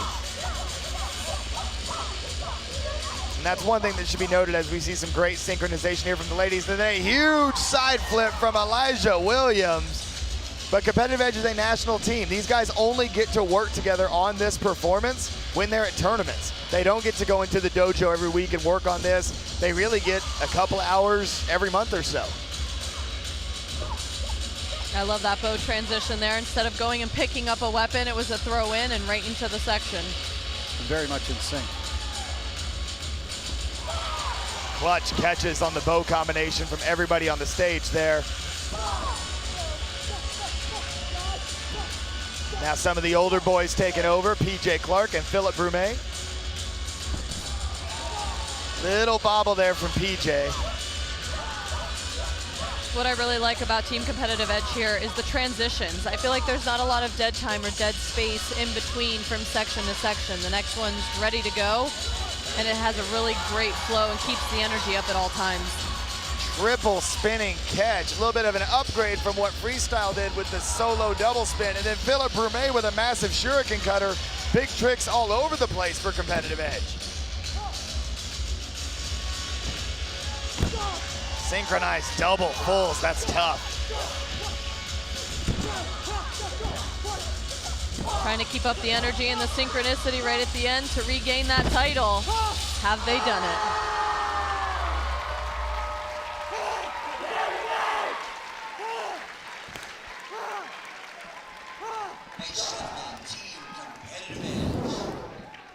So an excellent performance from Team Competitive Edge. Really a great performance from all three of these teams. Some little mistakes on everybody's front, so it'll be interesting to see which mistakes weigh the heaviest. Seems like Competitive Edge probably had the most difficult routine out of these teams, and so we're gonna see how the judges factor that into their scoring. And then look at this, Elijah Williams all the way over the top. What is that, 1, 2, 3, 4, 5 of his teammates.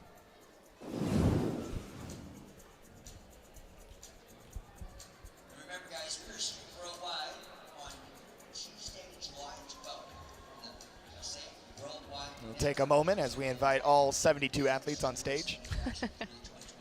It is a large group to get up there.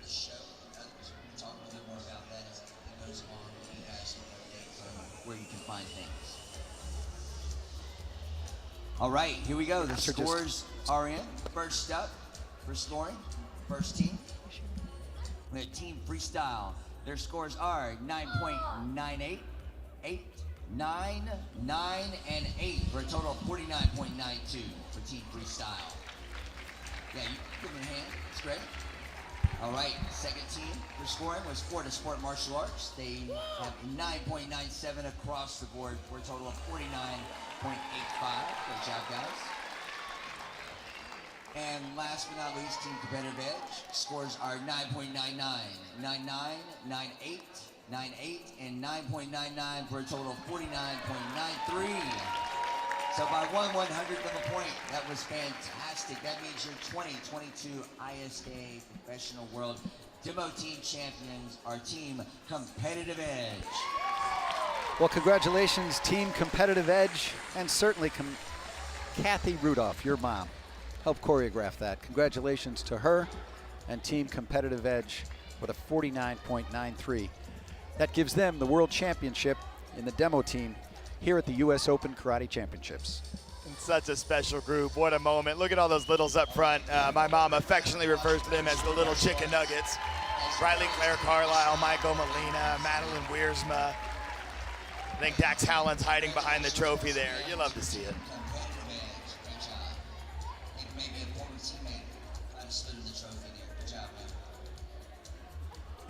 And now Michael Molina taking the time to try to give everybody on the opposing team a fist bump.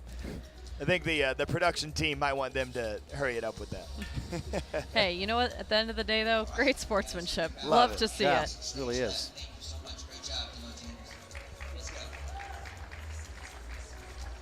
We can get our fighting judges to make their way to the stage, please, as we make the transition from demonstration team competition, moving right into some fighting action, or back to fighting action, just a little different than you saw before. So our fighting judges, please make your way to the stage and stage area. Thank you.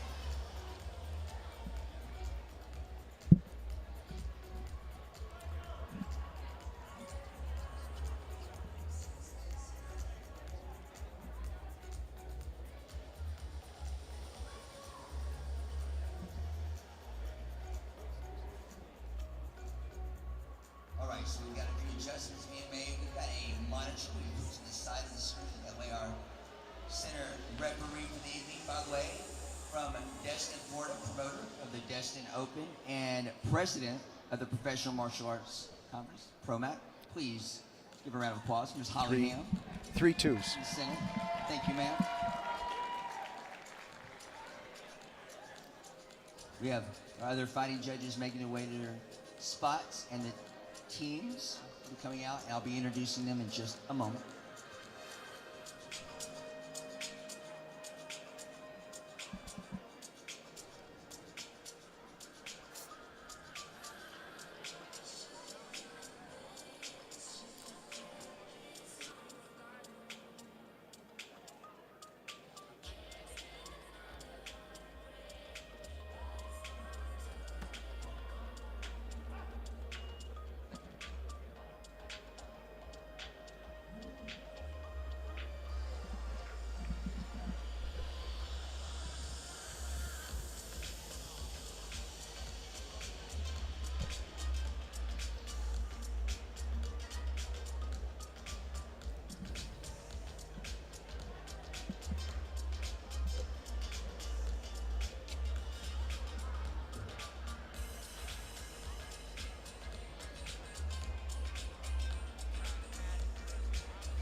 All right, ladies and gentlemen, coming to the stage will be the 3-man point fighting championship. Our first team coming to the stage, Team PMF, consisting of Avery Plowden, Alex Mencius. We get set now for the 3-man point sparring. Avery Plowden, And Alex our second team to Machias, the stage, Justice Team Floyd All-Star, consisting on of PMF, Brian and the All-Stars will feature Brian Rodriguez, Kevin Walker, and Tobias Lopez. Still see Chris Walker up there.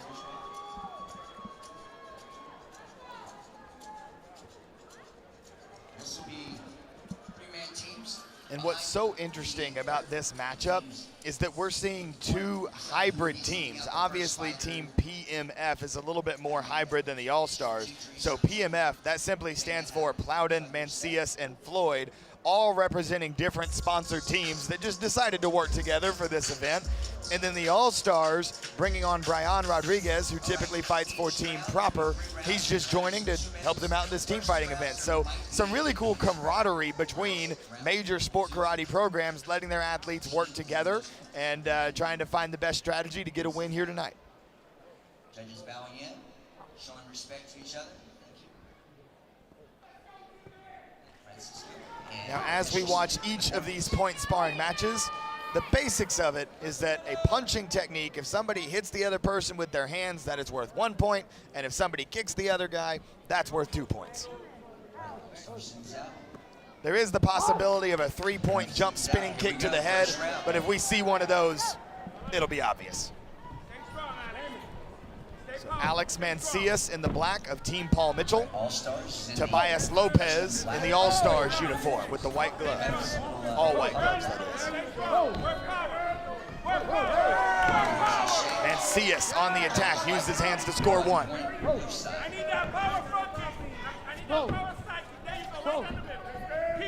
Mancias very active. All-Stars represents red. Lopez able to capitalize. Red. It's All-Stars. 1-1. Judges didn't like that one. Here we go. Mancias controlling the center of the ring. Nice. Lopez takes off. Judges don't call either way. 2 out of 3 judges have to agree on a point. Mancias takes off, comes up short, was a little bit too far away that time. Good defense by Lopez to avoid it. These guys working their distance, working their timing, working their fakes. Nice exchange. Mancias tries to take off, but Lopez able to punch again in time to get the clash, so no call. It's all about which fighter lands first. It's not about power, it's about clean technique and getting to the other fighter first. And he does. 1 point. This is not about knockouts, it's all about speed, precision, and control. 36 seconds. Score is 2-1 MF with 30 seconds left. Mancias winning this matchup by a score of 2-1. Very closely contested. Lots of mind games, good movement, good defense on both sides. Lot of movement, lot of space. Hard fake for Mancias, baits the side kick and then attacks. Mancias tacks on another. Confirmation. EMF goes up 3-1, 5 seconds. Lopez calling a quick equipment timeout. 5 seconds remaining in this match. And time. Ladies and gentlemen, that's the end of round number 1 with EMF is up 3-1 over All Stars. All right, they get 30 seconds. They tap, choose the next fighter, and out come the next 2 fighters. So we've got Brian Rodriguez. Brian Rodriguez of Team Proper fighting for the All-Stars. Terry Floyd, or Justice Floyd, excuse me. I believe his dad's Terry Floyd. Justice Floyd of Team Velocity fighting for PMF. As Rodriguez opens things up, going for the jump spinning back kick, but it doesn't connect, but he connects with the hands for 1. Got 1 point for All-Stars, it's 3-2. They did. Here we go, 3 up, it's tied. Rodriguez quickly erases the deficit. Call in the corner, not enough. Not enough. No points awarded. Strong clash, no points going either way. Rodriguez going for the big spinning back kick again, but it doesn't land. Good defense to cover up by Floyd. We got 1 point, All-Stars, they're up 4-3. All-Stars has taken the lead. Over the top, 4 Floyd able to answer. there's a great exchange. Floyd takes off, punch to the body, no score. Got And is this an equipment timeout or maybe a mild injury here? Yeah, he pointed to his elbow as if he got an elbow to the face. He needs a moment. We've got This sport is all about punching and kicking, no elbows, no knees. It was an inadvertent elbow though, nothing intentional from Brian Rodriguez. So we're tied up. Some good sportsmanship as they touch gloves and right back to the action. To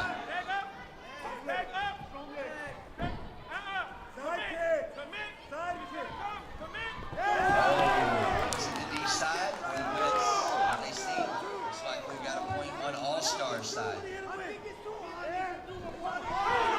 Beautiful sidekick slides in from Floyd. That can swing the momentum back in their favor.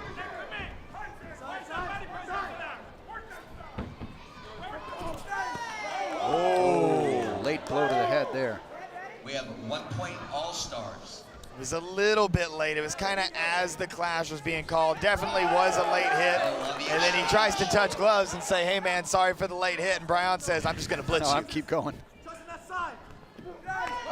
Beautiful textbook reverse punch.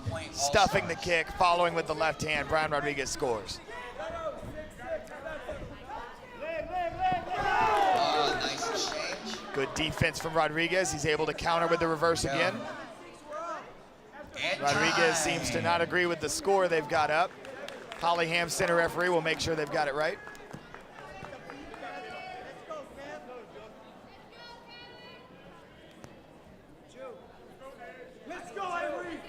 Now the final 2 fighters. We've got Avery Plowden, one of the best heavyweights in the world, representing Team K-Talk. He is fighting for PMF. Here we go. Set for 2 minutes. And then with the green boot on the left side of your screen, that is Kevin Walker fighting for the All-Stars. So again, Plowden in mostly white, Kevin Walker wearing the green boot. Score, All-Stars 7, EMF 6. All-Stars comes into this round with a 1 point lead. Plowden trying to erase the deficit. And he does with 1 point. 7 up. Little slip there from Kevin Walker. Both fighters reset. Kevin Walker, one of the most active fighters in the sport. He fights almost every weekend. This is nice. What score? Let's see. We got 1 point All-Stars. Walker able to score there.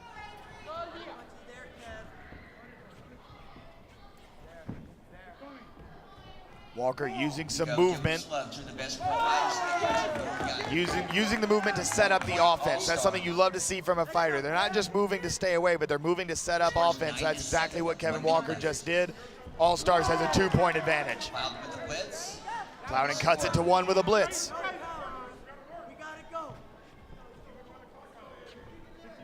Scores 9-8. Beautiful back fist from Avery Plowden, ties it up. Came Great straight patience. in, no defense at all. That's right, 9-9, 43 seconds. Strong attack from Plowden. Second in a row. Point for Meth. They're up 10-9.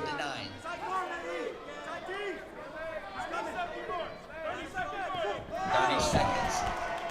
Got 1-2. And look at that, Plowden waited for the right opportunity. Walker came up short on his offensive attack, and Plowden countered, made him pay. 20 seconds. Avery over the top. What happens? Nothing. Looks like time was called before that last clash occurred. And here we go. Timeout, that is, not total time. Plowden tries to get the sidekick in. Walker attacks. Nothing there. They have to land clean to score. And time.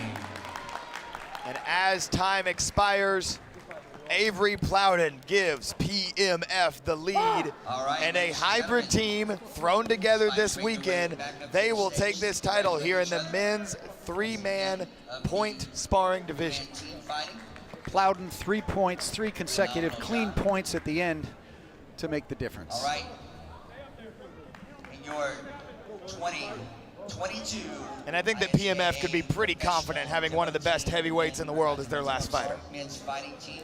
World And he fought like it. team, PMF. They were down, and Avery Plowden put him on top and made them Mixed team the tonight. men's Guys three-man look great. point sparring world champions. Congratulations to Avery Plowden, Alex Machias, and Justice Travis Floyd. Flanagan, the director of product creations from Century, is helping give out our men's team fight award. We appreciate Century and all they do for sport, martial arts, and martial And that's a arts picture that the prop bet odds makers in Vegas would have never predicted.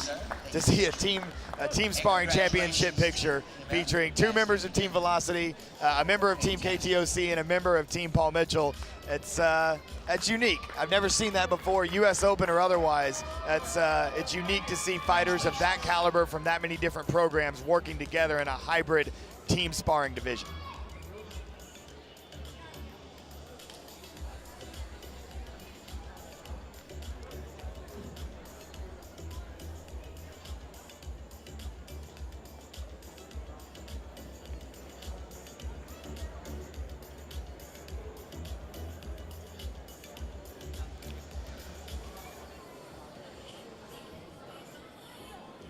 Okay.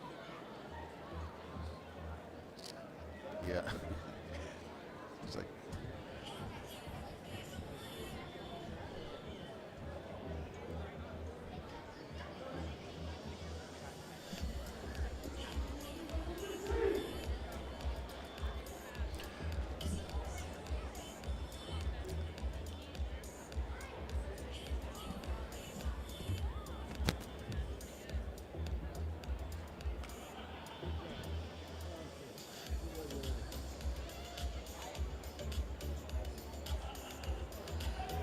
All right, ladies and gentlemen, coming to the stage, we're continuing on the ISKA World Championship for the 14-17 girls weapons. Judges, we have 2 competitors. Audience, we have 2 competitors for this. First to the stage will be Miss Avery Presley. You saw her earlier in NTM forms. And her competitor you also saw earlier, she's the reigning champion for this division, Miss Annabeth Hedgepath. So, welcome to the stage first from Lebanon, Tennessee. She's 14 years old, representing Team Paul Mitchell. A little new hotness there. Miss Avery Presley. we get set now for the women's weapons competition, the 14-7. We get set now for the women's. We get set now for the girls' weapons competition, 14-17, and back on the stage for her second routine tonight, Avery Presley.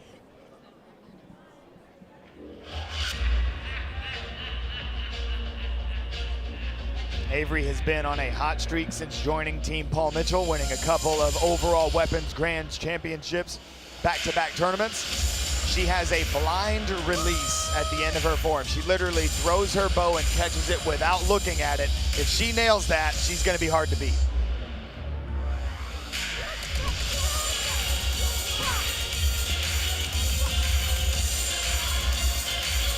This is as fast as I have ever seen Avery Presley look right now. She is on fire.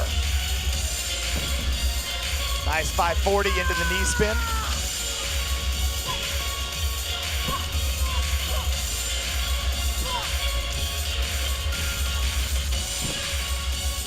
Big 360 box cutter release there. She struggled with that in the elimination, so it's great to see her nail it here in the finals.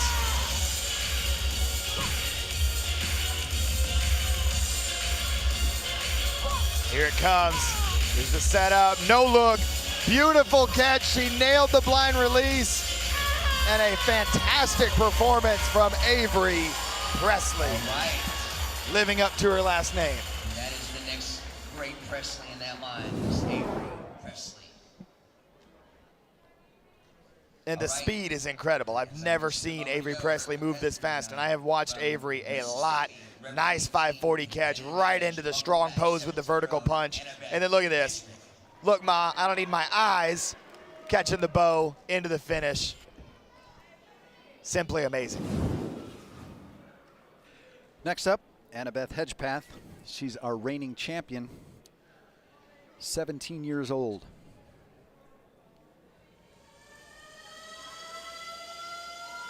Now the nunchucks performance of Annabeth Hedgepath, going to try to answer that performance by Avery. And I love the spunk of Annabeth. You look at the way she performs. She owns the stage. She thinks that she is the best, and she tries to prove it every time she steps on the mat.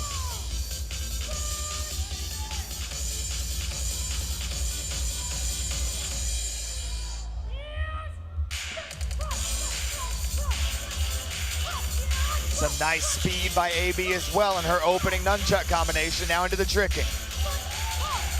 Nice V-twist, scoot, backside 9, hook.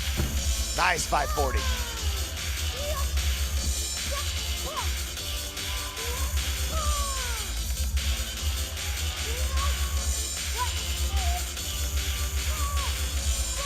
Catching that release behind the head, then a 360 horizontal. Oh, and then she goes for the double but misses it.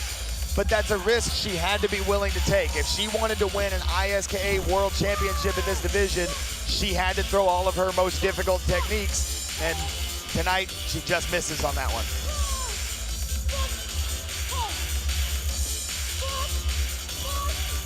Then you love that, catching one nunchuck with the chain of the other and then throwing them together. Still putting on a show for the crowd here in Orlando despite a heartbreaking drop. You love to see that sportsmanship and that discipline to be able to finish the form and still put on a show. Here's another look.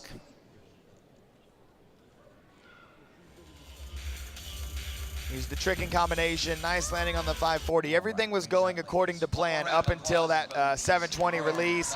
Right here, as you said, she tried the double. She had to go for it, but not tonight. And that was one of those where you see how important the setup is. You could tell on the way that she was going into it, she didn't have the right grip on the chuck like she would like to have. And so I knew from the moment she let go of that chuck, it was going to be a really difficult catch. And she just wasn't able to make the adjustment.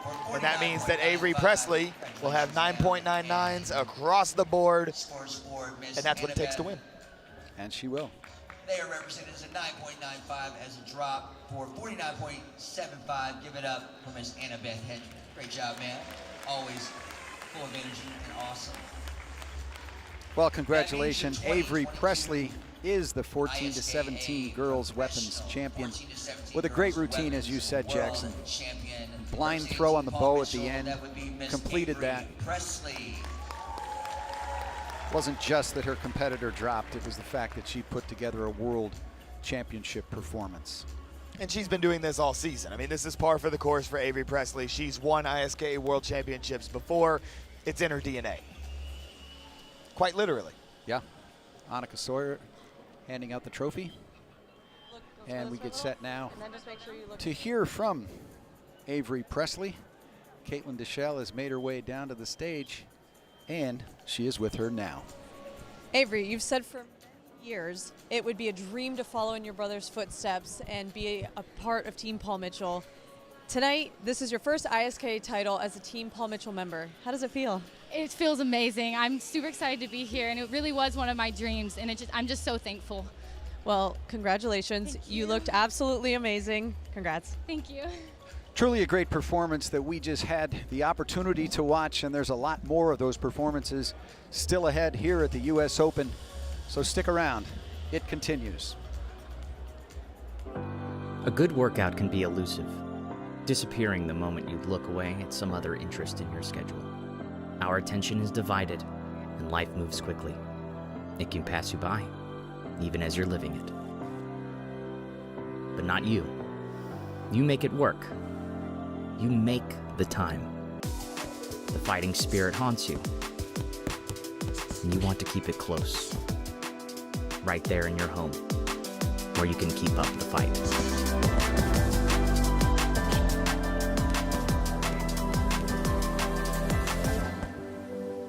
The perfect at-home workout lives on in a new age. The Century Ghost Wavemaster.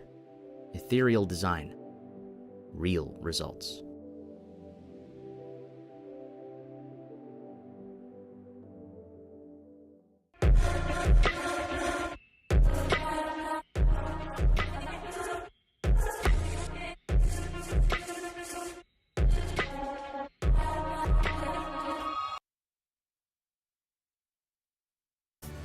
The ISKA US Open World Martial Arts Championships are brought to you by Century Martial Arts, world leader in martial arts equipment. And by Black Belt Magazine, the leading publication in martial arts.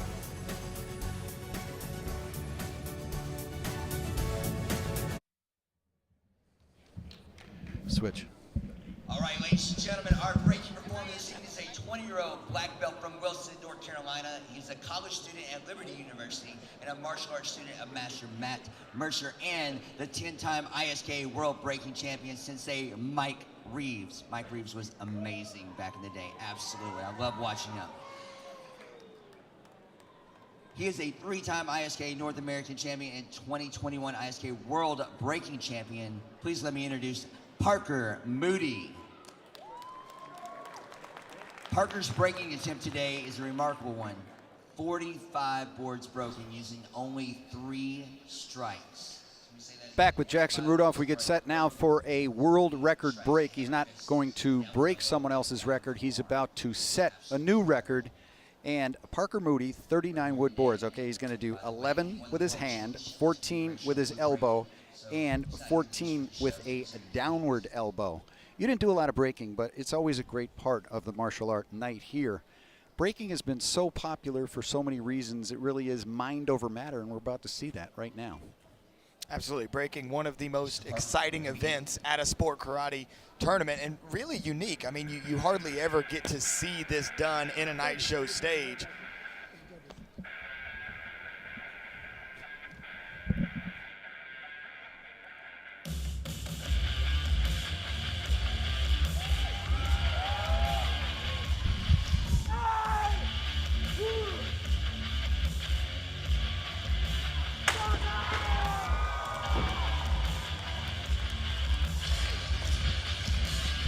One stack down.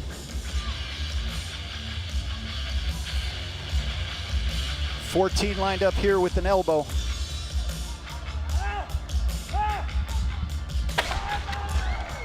All but 2.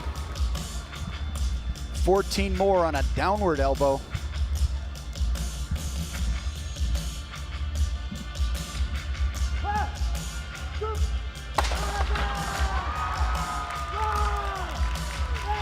The judges will have to count. He attempted 39. I think he's around 35, 36. Judges are taking a look now how many actually broke. And he is setting the world record. So it doesn't matter how many he broke. Whatever he broke, that is the new world record and available for the world to try to beat.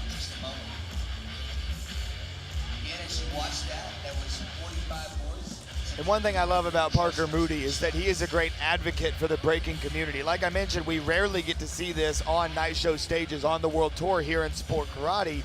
And he's actually gone as far as to write articles for Black Belt Magazine trying to spread the gospel of breaking and tell the world about how great of a spectator sport and how fun of an activity breaking some wooden boards and concrete bricks can be. Well, we've had Chip Townsend and Larry Fields, some really great breakers here at the U.S. Open over the years. Congratulations, Mr. Parker. Moody, 36 out of 39. Okay, I said 36, I was right. 36 is the new record set by Parker Moody. Congratulations, a new world record. Parker Moody. Everybody give it up. Thank you, sir. That was incredible. I don't know who's going to clean up all these boards. Kind of a conundrum. All right, here's another look, okay? First one he was attempting 11 boards, hand strike, clean all the way through. Next one with an elbow, side elbow coming around, and this is the downward strike elbow. That's where he broke all but two. Another look at the same break. And he seemed pleased. He should be. As Mr. Miyagi taught us, sweep it up. I know Daniel was upset about that. Learned how to sweep differently. Should have listened to Miyagi the whole way, right? You did a great job, man. I thought they had a bigger room. There we go. Looks reluctant. You gotta push it. Push. Push. Yes, push off the stage, not towards the VIP station. They're gonna get upset. You have to push it off the back. There you go.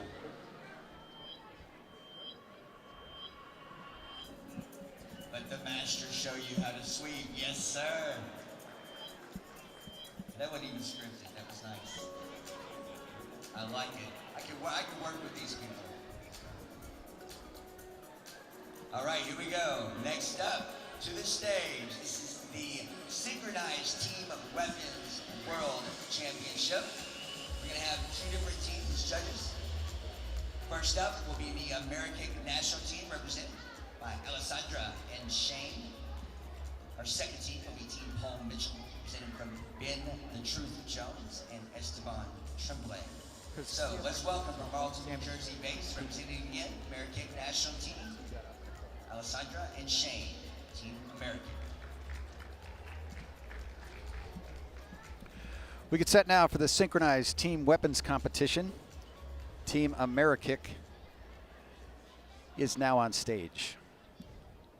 Alessandra Alina and Shane Billow.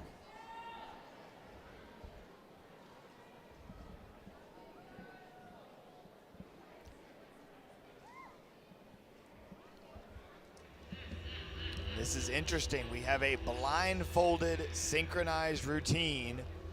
There is music playing, so they're going to rely 100% on the music to try to stay in sync with one another.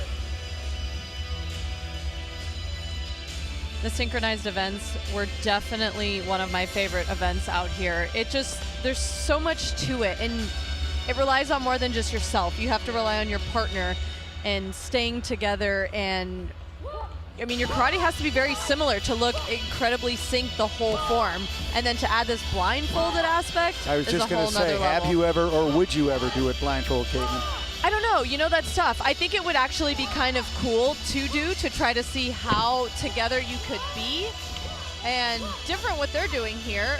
Like Jackson just said, we thought traditional, and then we just saw a gainer. So that was a little bit different than we're used to seeing, but I definitely love the creativity and the thought being put into this form. And thus far, they are in sync. And I was about to say, Kevin, that is the most important factor. They are staying in sync throughout the entire routine, and as they closed it out, there was never a moment in which they were off. At this point, they've done all they can do, a little bit discombobulated there at the end, but the form was over, so we'll just say it's okay. And now we'll get a quick look back at some of these combinations. I mean, look at that. Gets to the full extension, landing at the same time. The synchronization of the routine was fantastic. And like you say, the music is the guide track. Next up, Team Paul Mitchell Karate with Big Jones and Esteban. Another look at that gainer in the middle of the traditional routine, mixing it up. On the stage now, Team Paul Mitchell. Ben Jones, Esteban Tremblay. And these two attempting to keep a streak alive. 6 consecutive ISKA synchronized weapons titles have gone to Team Paul Mitchell. A new generation trying to make it 7 in a row.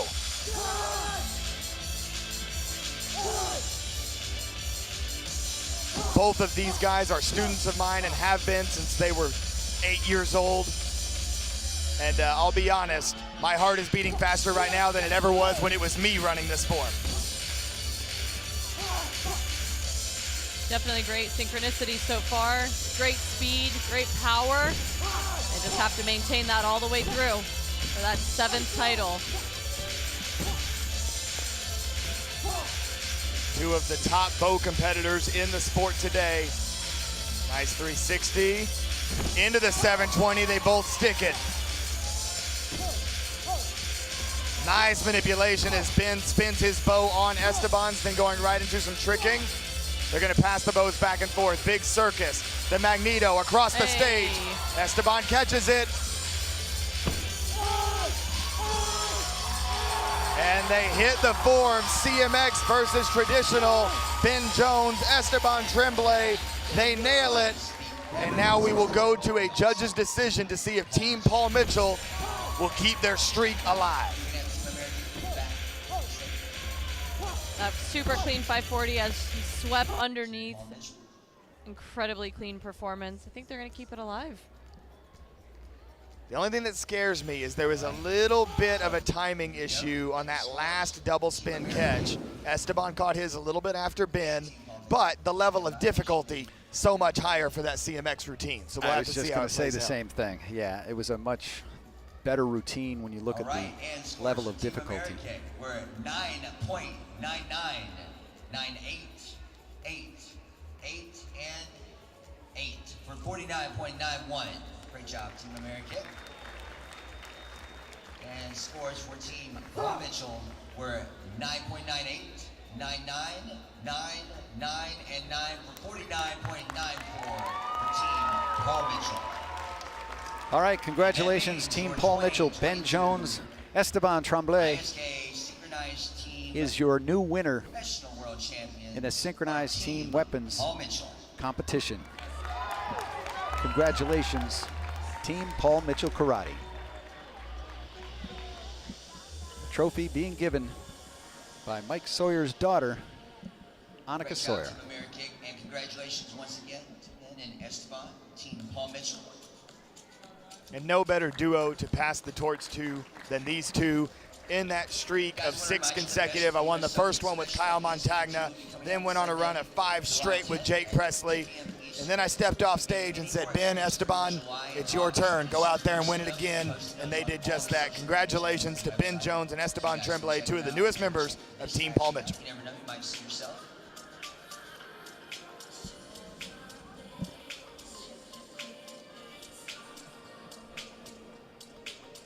All right, moving right along, we've got Women's Weapons ISKA World Championship coming to the stage.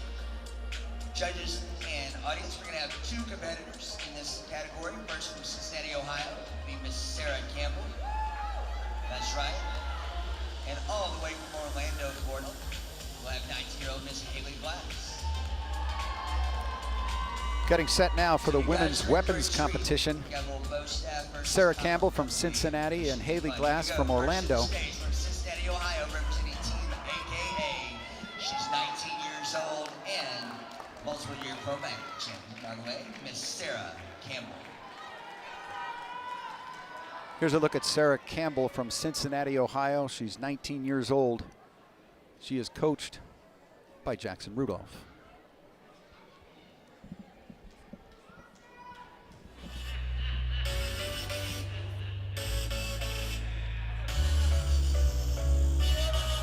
Sarah Campbell, a student of mine who I am so proud of.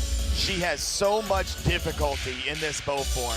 And if you're gonna have a chance against someone who has been as prolific as an adult competitor as Haley Glass has been, you have to bring everything. So Sarah Campbell has the difficulty in this routine to pull off an upset. It all comes down to whether or not she can hit it clean. Well, you coach her. What is the move we should look for that she has to nail?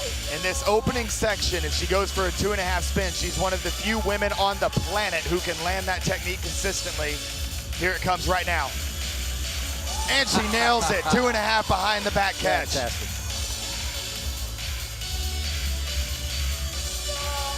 Nice, throwing the bow from behind her back, able to make the catch. There is more difficulty coming at the end of the routine, so she's not out of the woods yet, but so far so good. Nailing the pose is strong. It's always so fun looking back on this women's division and just seeing the competition and the level of skill and difficulty out there. Little bobble there on her left foot. Yeah, she was coming out of that 720. She was a little bit shaky with the footwork. This could make up for it though. Bumps it off the elbow for the big finish, and Sarah Campbell delivers. One of the most difficult forms in the women's division. She nails it, and that sets the stage for Hailey Glass. But first, another look at Sarah. Here's that opening combo with so much difficulty, off the finger, then going into the kill bill. There's the 2.5, which she stuck. And here is Hailey Glass from Orlando, Florida. She's 19 years old. She competes for Team Paul Mitchell. And she is the most dominant competitor in this division since Caitlyn Dessard competed back when she took the stage here at the US Open. And you're right, with Sammy Smith out due to injury, Hailey Glass over the course of this season has been completely dominant. Even in some times when Sammy Smith has been able to show up at the events, Hailey's been able to get the best of her in some of those matchups. So Hailey has truly proven her dominance.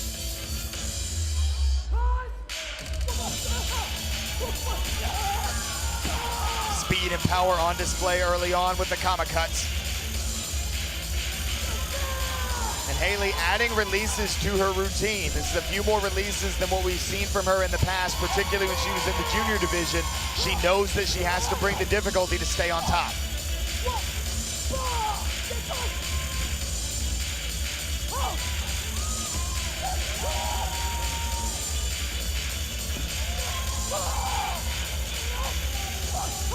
Closing segment of the routine. Maybe only another release or two from Hailey Glass before she wraps it up. And a powerful performance from Hailey Glass. That's what she's putting down, Miss Hailey Glass. Here's another look at the tricking combo. Passes the commas between the legs on the 540 and then again on the flash kick. All right, how awesome are both of these young ladies, right? Then the speed and precision of those finger rolls. Powerful, athletic, beautiful. Great job, ladies. You can tell why she's been that most dominant competitor of late. First up, Miss Sarah. Well, you knew what Sarah Campbell had to do to beat Hailey Glass. You coached her, and you coached her well.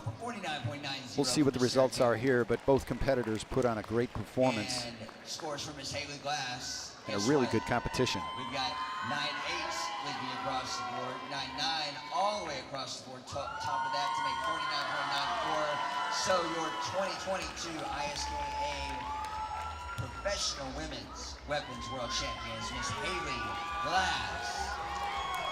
Wasn't enough for Sarah Campbell to overcome Hailey Glass. Congratulations to Hailey once again. She is now, once again, a champion in the women's weapons competition. And Hailey hailing from Orlando, Florida. Lots of support for the hometown hero. Chants of Hailey ringing out. Congratulations, Sarah and Hailey, once again. She gets the MVP. Hailey, you've won titles as a 13 and under competitor, 14 to 17, and now your third adult title. What inspires you to keep pushing the limits? Oh man, just knowing that I've been pretty consistent in winning the ISKAs. It's my hometown. I've been going to US Open since 2011. So just the fact that I have all the support from my karate school, my students, my instructors here, it just motivates me to go out here on this stage and do the best I can to ideally win the titles like I did today. Well, congratulations. You looked amazing, consistent, sharp as always. Great job. Thank you. All right, congratulations once again to her. We've got a lot more coming up. One event you really don't want to miss the men's weapons competition still ahead. Stick around.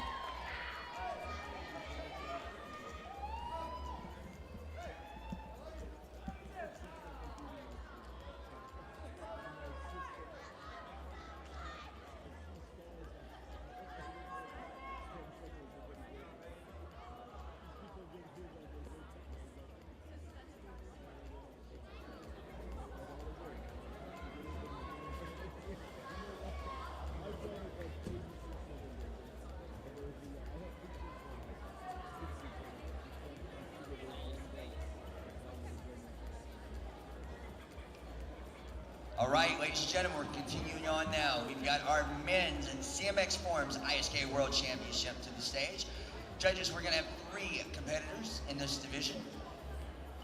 We have Salif Salis, Dawson Holt, and Jake Presley. I'll give you a little bit more about each of them as they come to the stage.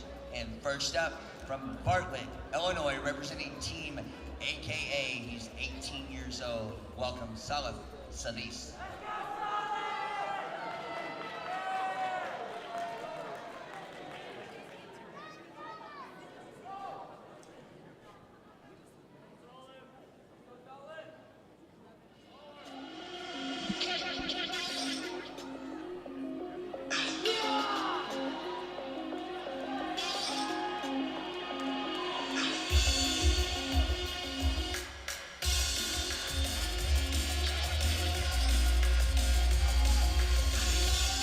Salif Salis has 1 overall grand championship under his belt this year.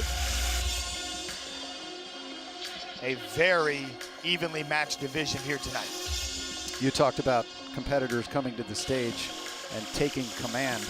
He hasn't even begun, and he's done so. Massive X out to get things going. Pay attention to that right foot. You can see it bandaged up. He is dealing with a nagging ankle injury. Aggravated it during the eliminations. That dates all the way back to January. 3 gainer switches, 4, 5. 4 gainer switches followed by 1 more gainer to close things out. That is a massive combo. And then as you watch this hand combination, this is one of the things that makes Salif Salis so unique, is that he puts effort into his choreography such that it looks like he's actually fighting somebody. Beautiful double cork there, but he doesn't just do the normal chops and punches. He tries to do wrist locks and headlocks, and he tries to show all these techniques in his form, gives him a really unique style that he put on display brilliantly in that performance, and he's hype about it. As he should be. Here's another look. So here's some of the tricking. Here's that massive gainer switch combo, reminiscent of his teammate Jacob Pinto, who we saw doing that on the stage not too long ago. There's that big X out to get the form started. With a pause in midair. And now to the stage, Dawson Dolt. We talked about him at the top of the show. He's from Lebanon, Tennessee. 18 years old. He too competes for Team Paul Mitchell. He's coached by Marcel Jones.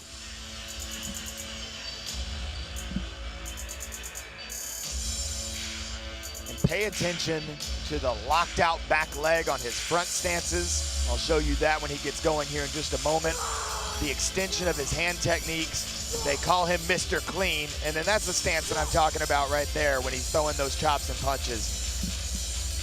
You could almost say it is second to none in terms of cleanliness in this league.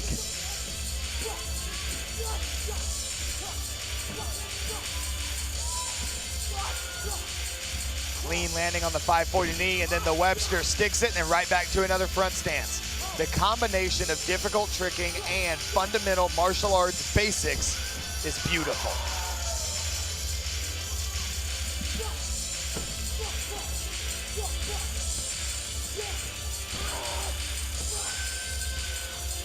Dawson Holt won the overall grand championship in this discipline at the Ocean State Grand Nationals a few months back in his first appearance as a member of Team Paul Mitchell.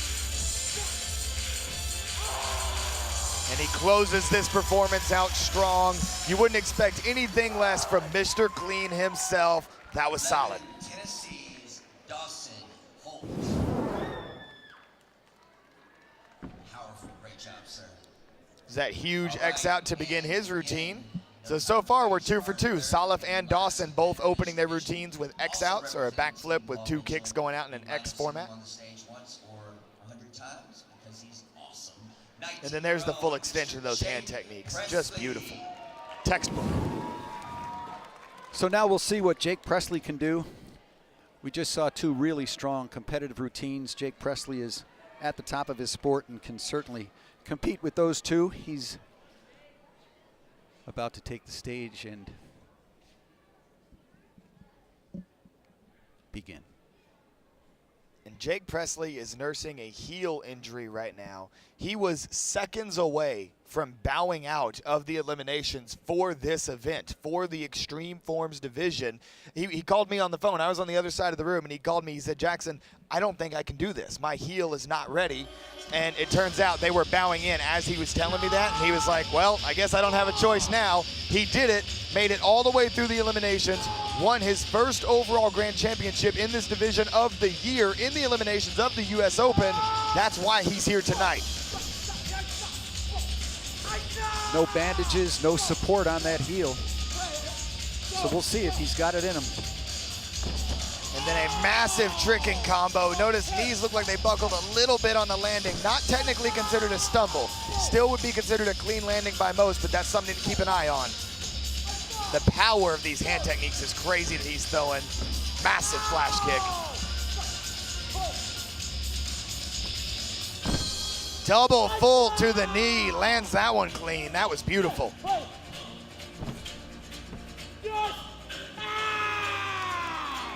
And Jake Presley bringing all of the power and intensity he's got, trying to claim a Forms title. The bow guy, trying to win with Forms. Was it enough? We'll see. Sir, we could have Dawson and Salif back to the stage for scoring, please.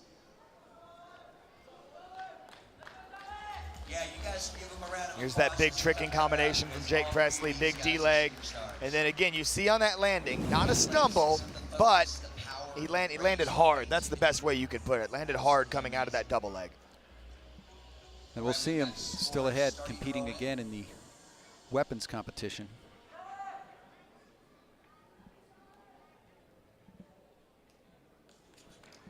And here we go. We've got scores for Salif.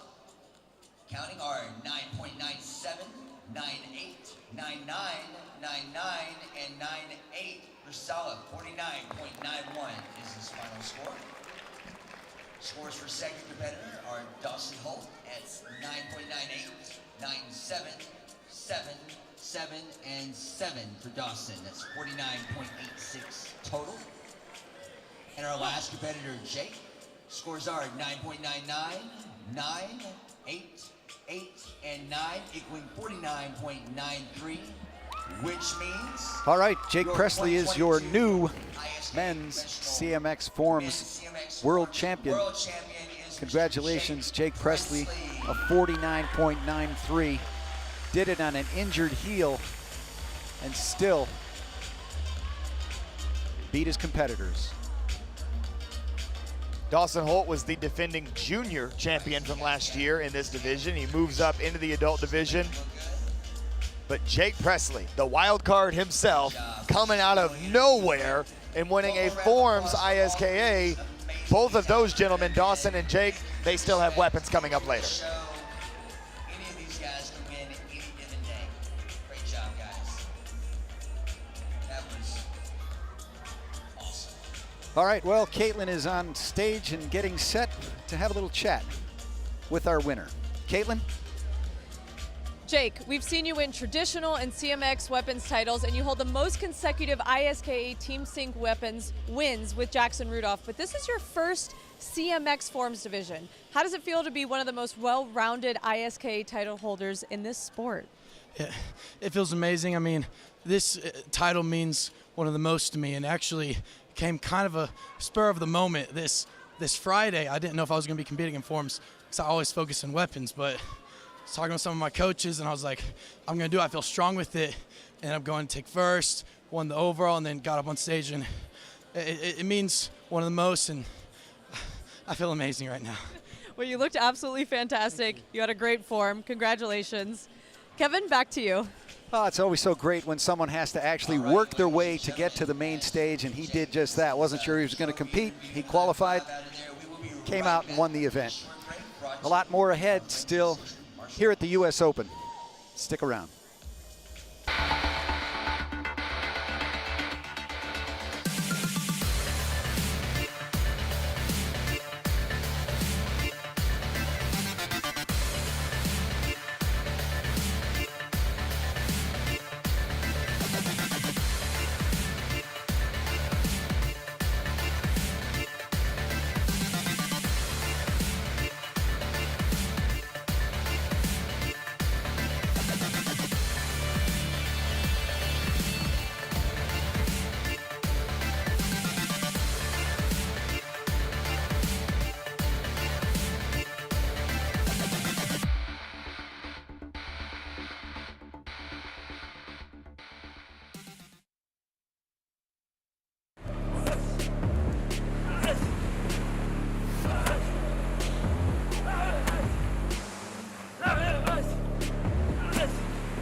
All right, ladies and gentlemen, we are back in action with synchronized team forms, ISKA World Championship. You watched weapons earlier. This will be empty hand forms. Judges, we have 2 teams for your viewing pleasure. First up will be Team Infinity, followed by Team Paul Mitchell. So first up to the stage from Sunrise, Florida, again representing Team Infinity.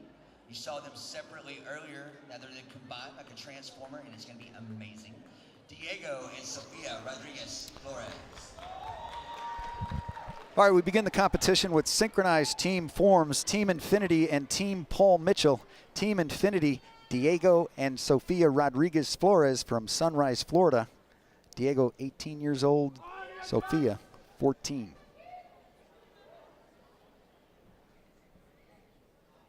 Judging by the headbands, it looks like we're going to see another blindfolded traditional performance going up against a Paul Mitchell team.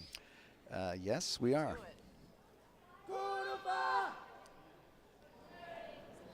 They even said the name of their kata in sync.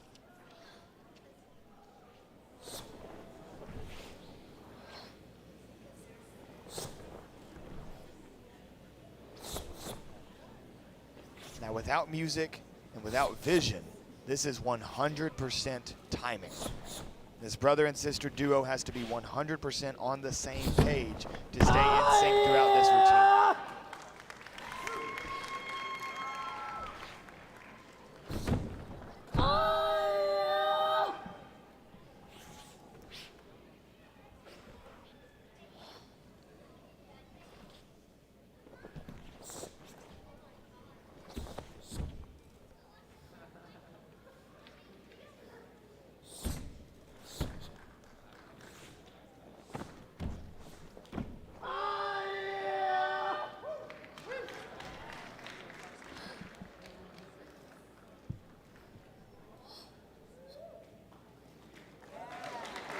Beautifully done by DG and Pia. Ladies and gentlemen, Sophia and Diego Rodriguez Flores. Always beautifully done. Shoulders of Diego and Sophia. Great job, Team Infinity. Awesome. Another blindfolded performance, but perfectly in sync, strong, crisp, and fantastic stances. Paul Mitchell, represented by Ben, The Truth Jones, and Dawson. I'm going to get one for you, sir. Holt, let's go. All right, next up, Team Paul Mitchell, Ben Jones, Dawson Holt. Ben from Akin, South Carolina, and Lebanon, Tennessee. Ben Jones taking the stage for his second synchronized division tonight. He teams up with Esteban Tremblay for the weapons division, teaming up with Dawson Holt here for the forms division.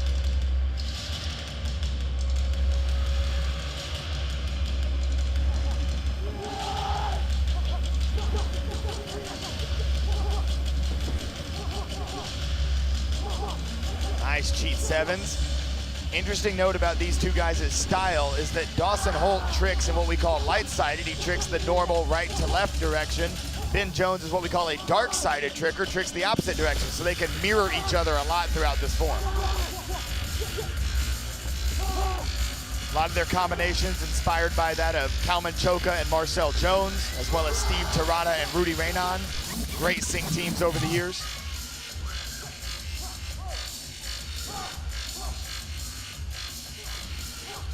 Definitely super together so far. Clean, crisp karate, including some basics. Ooh, I love that. One went flash kick, one went Webster, going front and backwards. And another strong performance from Team Paul Mitchell.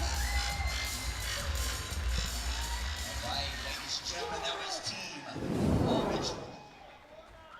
Great job, guys. Slow motion always tells everything, especially when it comes to this sync division. But I love how they went one direction and then redirected the other way.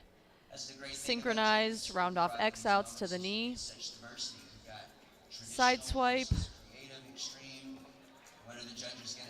Into a gainer. And I really do like that they can go on opposite sides. So instead of the same direction you see, it's opposites. Great performance. And scores for Team Infinity are 9.99998 and 8, coming out to 49.93.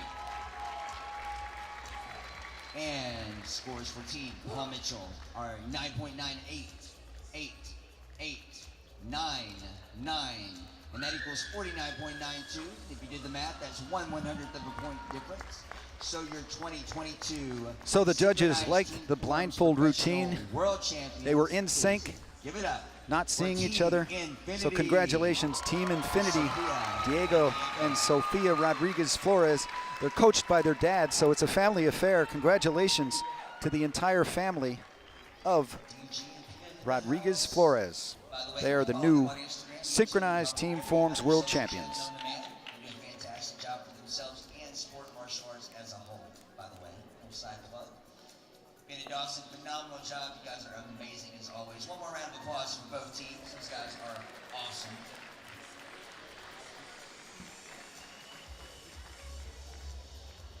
All right, we're going to keep on rolling. Looks like we're going to slow it down kind of. A little bit, little traditional back for you all together. We have the Women's Traditional Forms ISKA World Championship. Should be great. We have two fantastic competitors coming to the stage. Miss Caitlyn Kowalski, and she'll be followed by Miss Gabrielle Rudolph. Notice how I got that right. You're welcome, ma'am. I hear you, Roxanne. Here we go. First at the stage from Michigan, representing Team Revolution. She's 21. All right, we get set now for the women's traditional forms competition. Caitlyn Kowalski is going up against Gabrielle Rudolph. First to the stage, Caitlyn Kowalski. She's from Roseville, Michigan, 21 years old, and she competes for Team Revolution.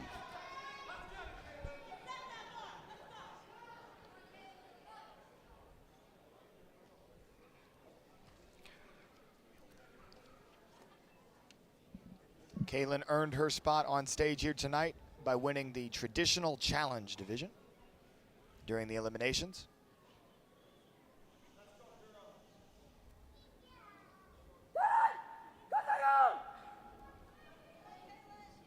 And as you may have heard there, Shatnyara Kusanku is her kata of choice.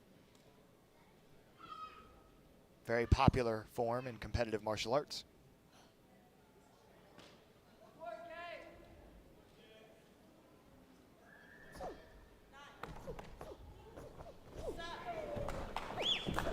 Notice she's using some heavy eye makeup and contact lenses to kind of bring out the facial expressions. I saw that as soon as she looked up from the top. I was like, wow, it's a very unique look. But it definitely brings the fierceness out in her eyes.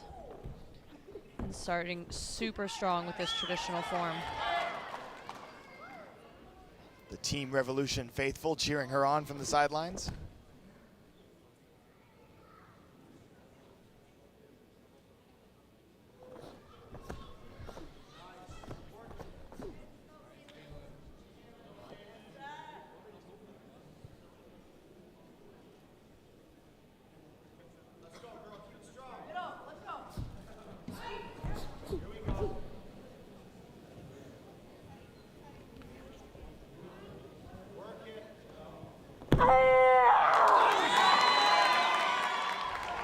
Strong Ki stomps the stage to exaggerate the power. Here comes a jump.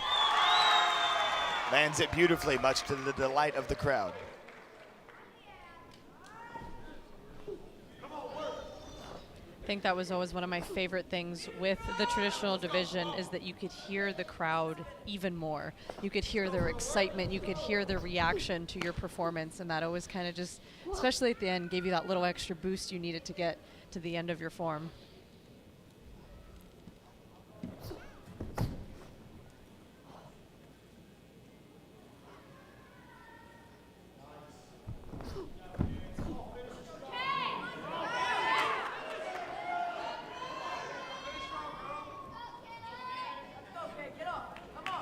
Closing moments of the form. Big jumping kick. Nailed it. It's one thing about these traditional forms, and I would say endurance is key, but you know, same with CMX. It's kind of, it's just a different kind of endurance, but she had power from the beginning to the end. Very great form from Caitlyn. Ladies and gentlemen, that was always intense Miss Caitlyn Kowalski. And a nice transition there. She turns to the back. There's a replay of that jump. She has tons of social media and has a great YouTube review of all the events. By the way, you can check her out online. A little plug there. Next up. Okay, next up to the stage. This woman was married last Saturday. Gabrielle Rudolph. To my broadcast partner right here, Jackson Rudolph. Congratulations to you. Congratulations to her. Jackson Dunn Rudolph is 22 years old. Her hometown is Bethel, Connecticut. And Jackson, I guess you probably helped her with this routine at some point along the line. Gabrielle is certainly the traditional kata expert of the relationship. This is her forte. She's been training with Robert Young out of the Kinsekan Dojo in Miami, one of the foremost centers in the world for traditional karate training. And I will do my best to give unbiased commentary. That's not going to happen. I have no hope of that, so that's fine. You get a hall pass on that. I can already say the form is beautiful. I know that much. Started really strong.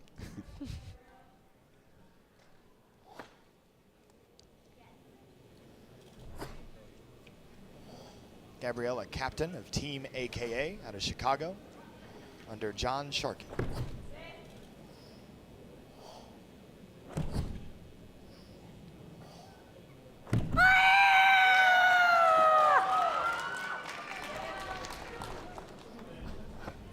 Her karate is so crisp and so clean. It's so pretty to watch.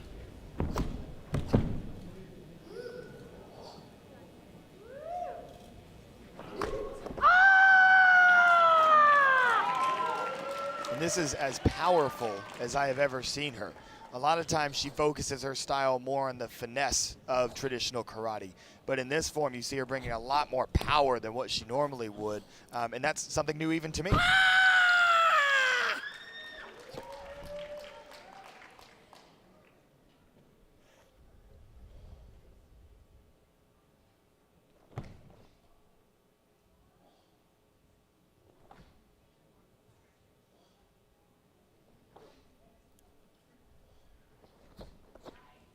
Difficult balance move on the way here.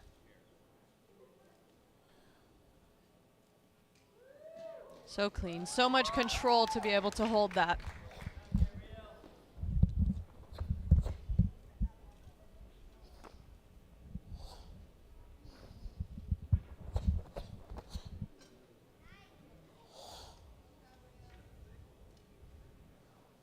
Here comes that next balance move.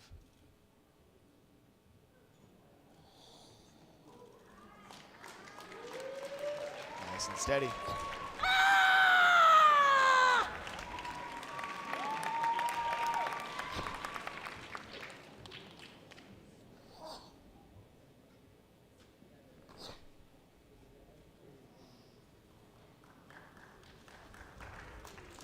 One more test of the leg strength before she closes out the form.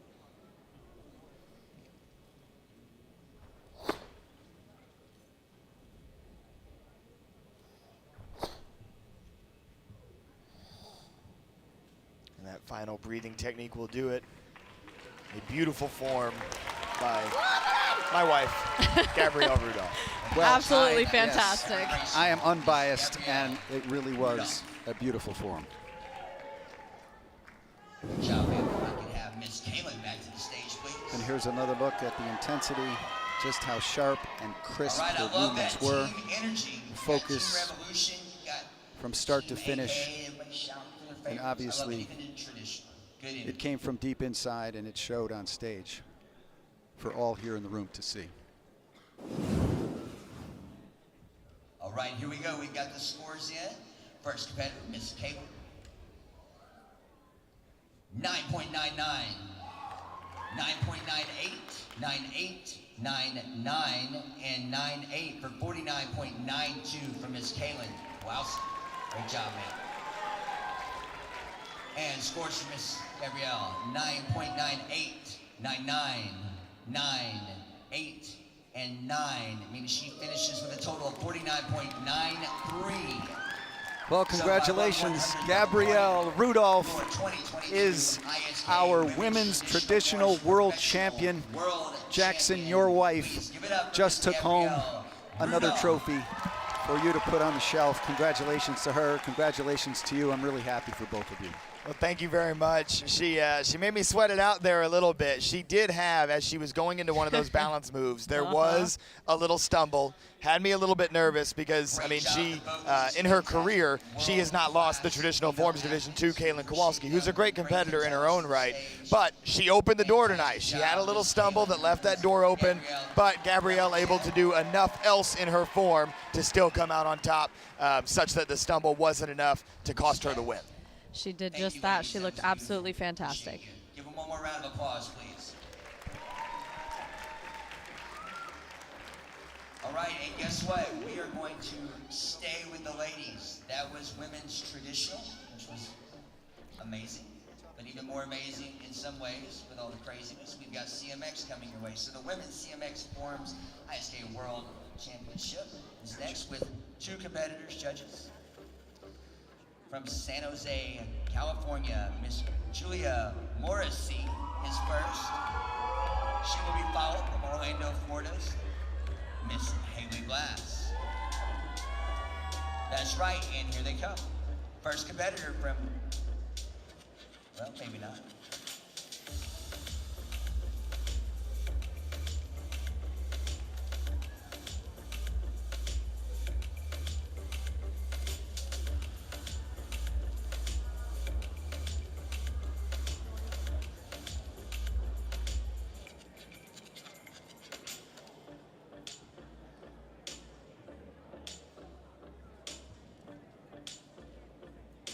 It's just the 2 of us, because it's women's.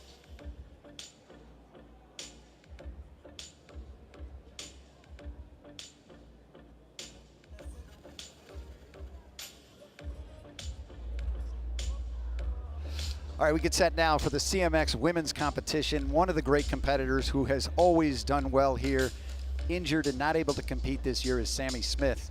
But Haley Glass is still going to have great competition. Bummer not to see Sammy Smith here due to an injury, even though that seems to kind of be a pattern with her, but it's very unfortunate seeing this footage here. Such a strong competitor from moving from the girls division into the female women's division. But Haley Glass really pulled through. Seeing footage here of Sammy from last year, and it's a bummer not to have her here this year. But Haley, being on Team Paul Mitchell, coming in and taking this division, super clean, super strong and consistent, so at least we have someone to represent Paul Mitchell here, but of course, we always will miss Sammy Smith. Yeah, and I think we're going to see a lot more of Sammy Smith coming up. Not here this year, but we get set now. Haley Glass is about to take the stage. Absolutely. We appreciate you guys coming in this weekend. Thank you so much. All right, ready to move along. So as I mentioned, this is the Women's CMX Forums Championship. And first to the stage from San Jose, California, presenting Infinity Martial Arts. She's 26 years old, Julia Morrissey.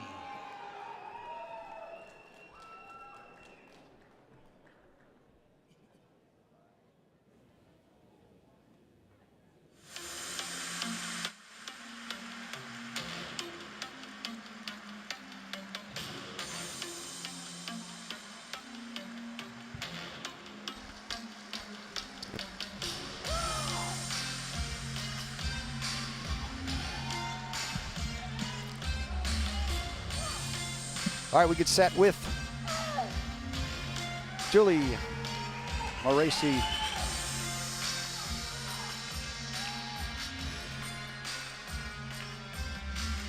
We start off with Haley Glass from Orlando, Florida, as we talked about. She's 19 years old, competes for Team Paul Mitchell.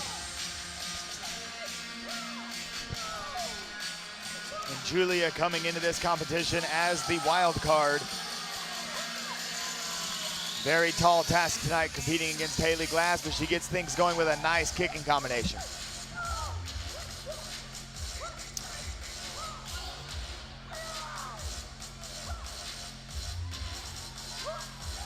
Aerial 9, part flash, and very beautiful. Very clean pointed toes. It's nice to see wild cards sometimes step into these divisions because I feel like we see our typical Sammy Smith, Haley Glass, and some of these competitors, but it's fun to add kind of a different twist to the division, see a different style, different side of performance. So I'm loving this different performance by Julia. Great split kick. Strong finish. Ladies and gentlemen, that was Miss Julia. Represented herself and her school, Infinity Martial Arts, very well. Man, that was fantastic. Thank you. Aerial, backside 9, hook, cartwheel, flash. Beautifully done. Saw her earlier bring the pain. She's going to do it again. From Orlando, Florida, representing Team Paul Mitchell. I like that nice little tiger mouth combination into the Hawkeye. Love the way she put that together.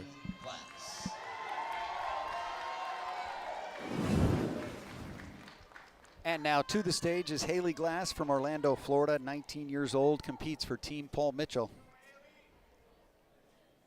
14 years she's been in martial arts.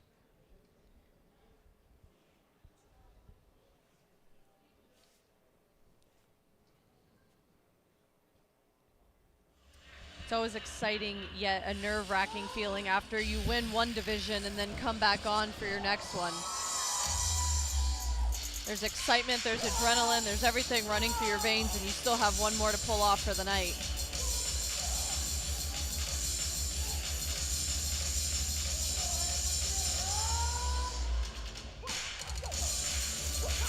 The power in that opening hand combo, just exceptional. She's just so clean and consistent. That's a lot of what you don't see nowadays. And to have power like that and the speed, but also the cleansiness and the consistency, always when I've watched her perform, is just absolutely fantastic. Definitely happy to have her as a part of Team Paul Mitchell.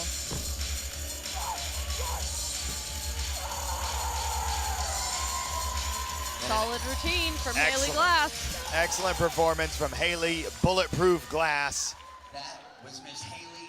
Will as she take attempts another title? to defend her title, exactly. We can get Miss Julia back to the stage for scoring, please. That nice opening X out to get things going. All right, both of these ladies. And again, just the power that she has in every technique she executes. Unmatched in this division. Amazing job. All right, we've got scores. We got scores somewhere. They're going to come up in just a moment.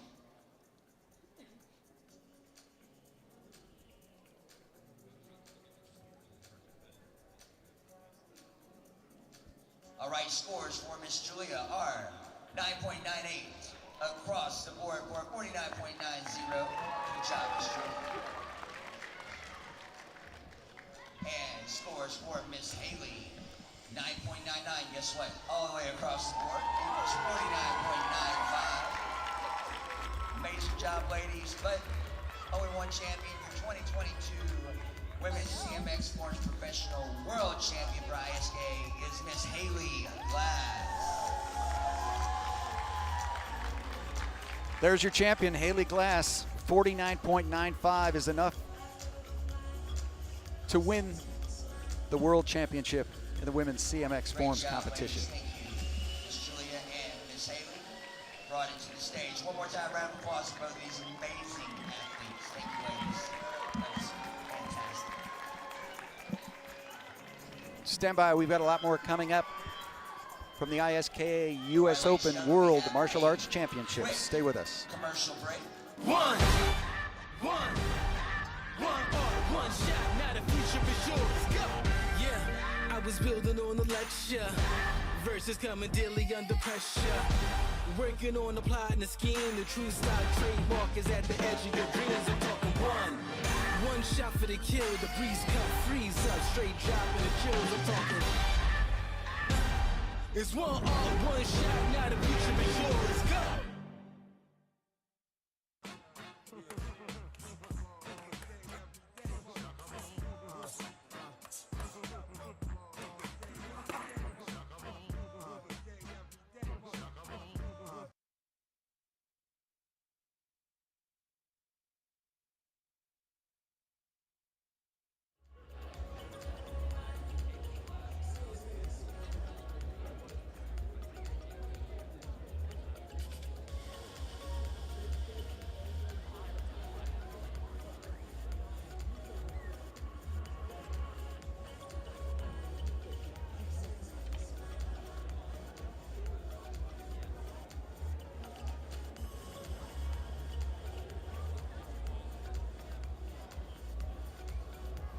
All right, ladies and gentlemen, we have a treat for you guys this evening. We have a little special division, just like we had the world record-breaking demonstration for you guys. We have the Raptor Extreme Weapons Tricking Battle.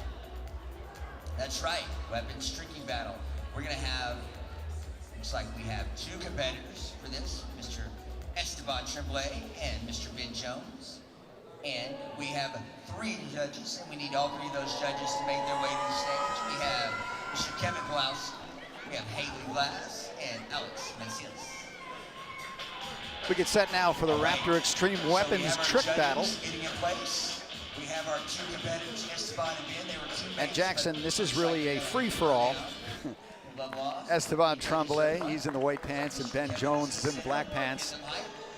And it's a tricking battle. Who does the most tricks, who does the best tricks, what the judges like, what they don't like. We're about to see a lot of tricks coming up. And you're exactly right. It's a free-for-all. There's 2 minutes on the clock, and they're basically just saying, all right, you two, do your best stuff, and let's see who does better stuff for 2 minutes. And it's a nice little preview of some of the tricks that we might see in their weapons final. These two have to compete against each other for an ISKA World Championship coming up in just a few moments after this battle, as Ben Jones lands a massive triple at the end of that combo. Oh, Esteban wants 4. Wow. Oh. Starts out as strong as you could start out.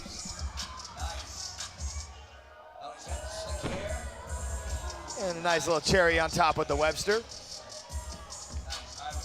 Ben Jones going for the double bow now. Little Magneto, 540. Behind the back catch. I feel like this is always a place where you're not competing in forms, so you kind of, you know, risk a little bit more to throw in some of those new tricks you've been working on. But they've been nailing it both so far. And they've got 2 full minutes, so even if a drop was to happen, you've got time to make up for it. Ben Jones now bringing out his 3rd weapon with the comma.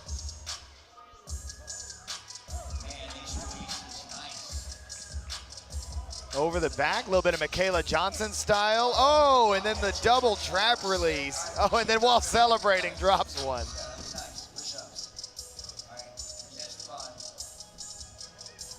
I have to say, I love how Esteban started that with actual strikes, going into the throws, and then into a trick pass, including all elements.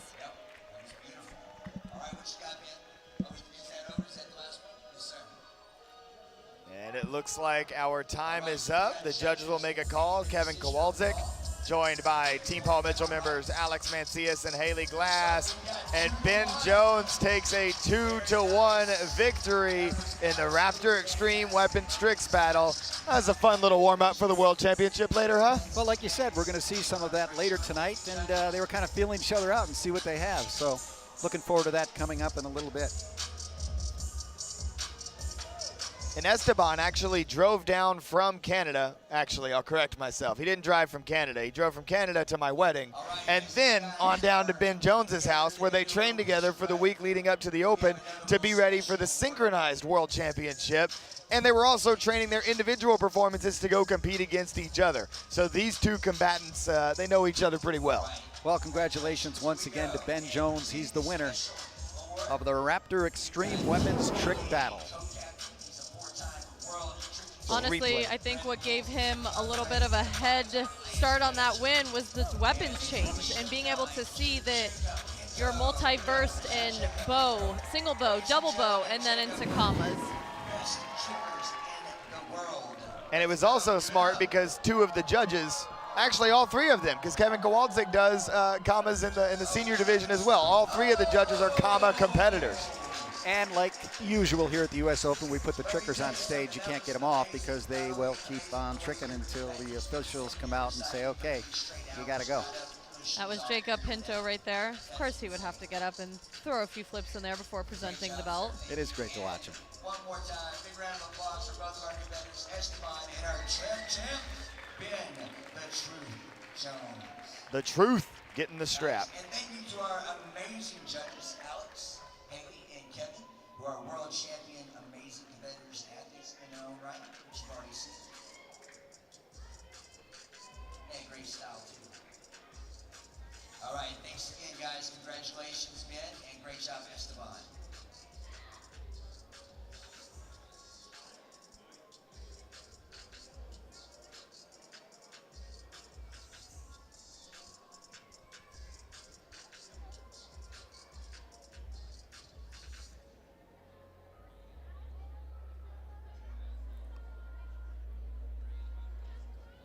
All right, ladies and gentlemen, we've got our fighting judges that have made and are making their way to the stage. And more importantly, we even have fighters making their way to the stage. Coming to the stage, our first of two fighters, representing K-Talk tonight, Mr. Avery Plowden. His opponent tonight, the blue corner, will be Mr. Rodriguez. We get set now for the men's open weight world championship. Avery Plowden will be going against Braden Rodriguez. So far today, we split it into two rings. I had the pleasure of officiating a little bit of that. These guys are hard hitters and on point always. This should be great.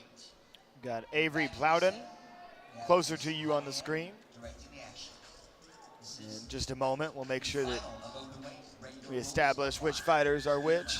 So there we go. We've got Richard Avery Plowden in the black gloves, white helmet. Brian Rodriguez in the white gloves, black helmet, representing Team Proper. Quick step in there from Avery Plowden. He gets on the board with a quick point early. Avery being coached by his father and legend, Richard Plowden. Brian being coached by Damian Rodriguez. Plowden on the attack again, tacks on another. In point sparring, all hand techniques are 1 point. Most kicks are 2 points. Jump spinning kick to the head is 3 points. And this particular fight is 1 round, 2 minutes. So you'll see a little bit more of an aggressive approach from both fighters, knowing that they have not a lot of clock to work with. We do have confirmation, 1 point Plowden. That's 5. Plowden certainly favored coming into this matchup. One of the top ranked heavyweight point fighters in the world. This is the open weight sparring division. So regardless of weight class, all of the athletes were put in a giant bracket. And it came down to these two gentlemen. Plowden with that back fist, so effective.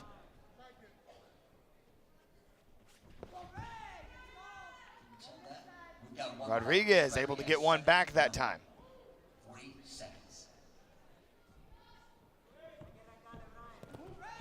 So fast from Richard Avery Plowden. And this is a game of speed. Point sparring, it is all about who gets there first with a clean technique. This is not a knockout sport.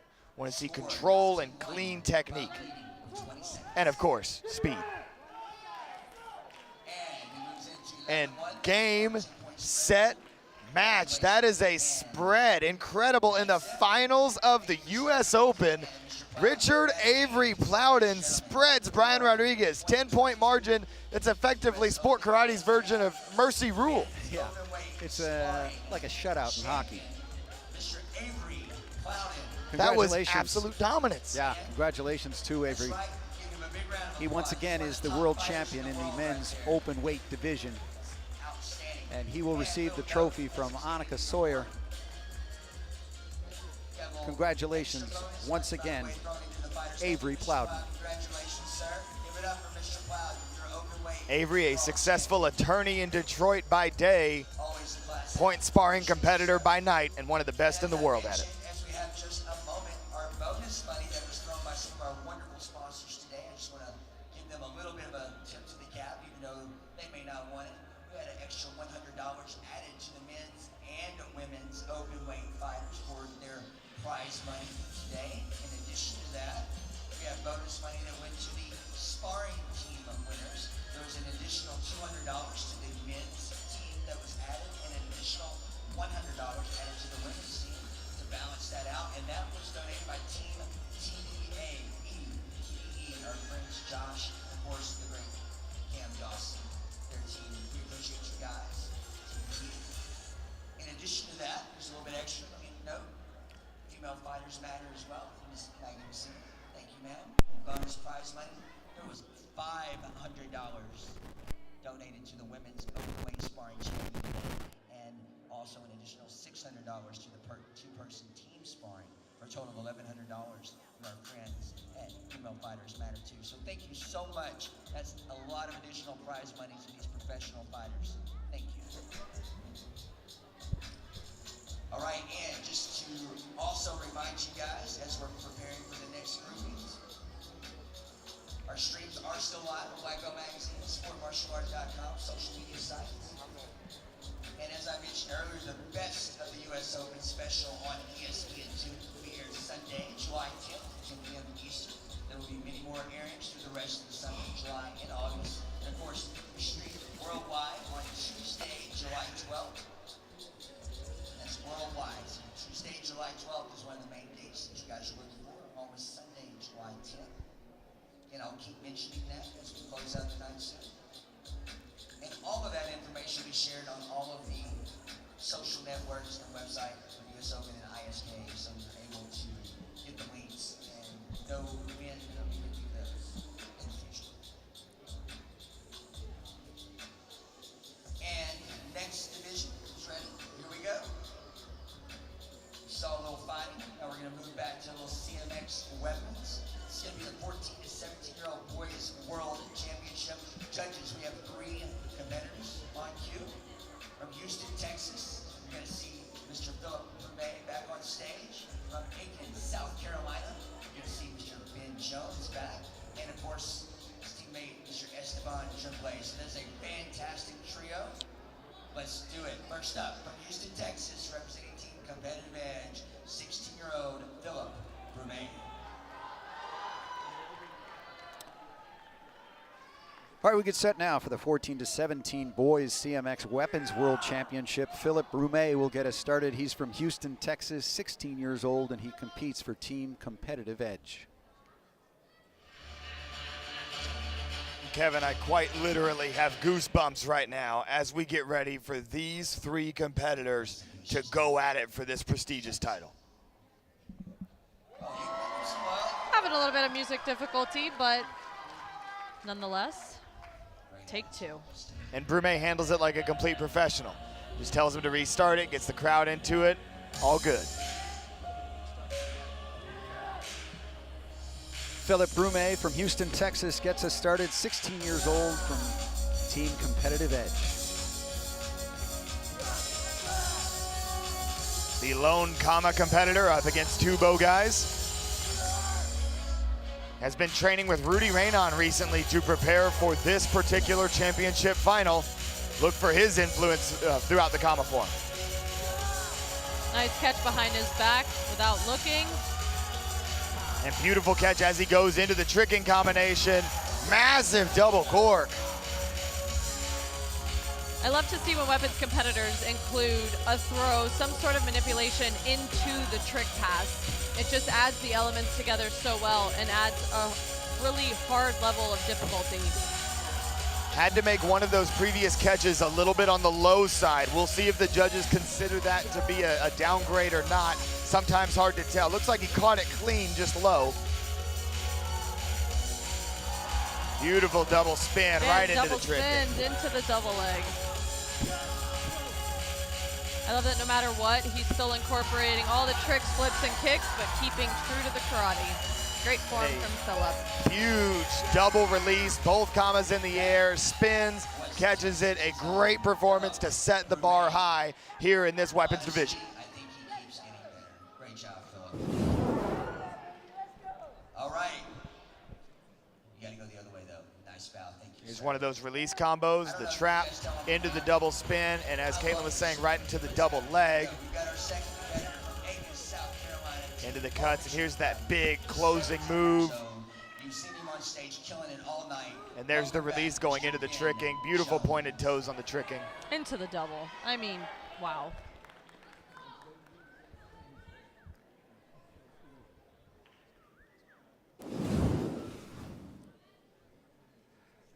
Next up to the stage, Ben Jones. He's from Aiken, South Carolina, 17 years old, and he competes for Team Paul Mitchell Karate. And Ben Jones, they call him the Truth.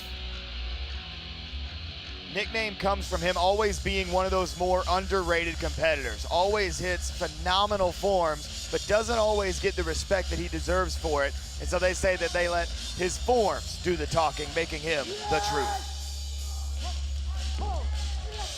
And love that opening release right into the striking combo. There's nobody doing anything like that. That's one thing you got to love about Ben Jones is how innovative he is with his releases. Wow, I love that double catch, 2 hands right into another throw. Like the different angle he used on that double spin right back into the foundational striking. Wow. I was on the edge of my seat for that catch, but he cleanly caught it right into the double leg.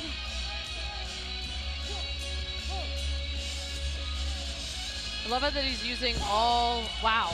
Another signature move. Freezing the bow on that catch behind the back. Closing moments, into the finger spin. Uses both fingers around, down the arm, he nails it. Ben Jones, the Truth delivers. You can't handle the truth. Jackson, you are his coach. Congratulations on that routine. Ben Jones just really lit up the stage. Here's a look. Well, I'll clarify, Kevin. I coach all 3 of these guys, so I'm happy no matter what happens here tonight. But here's Ben going off on this opening striking combination, crossing the arms on the catch. I mean, he is so ingenuitive. He thinks outside the box and always finds a new way to take bow tricks to another level. I have to say, I'm genuinely impressed with that form. Next up from Montreal, Canada, Esteban Tremblay. He's 17 years old. He too competes for Team Paul Mitchell Karate.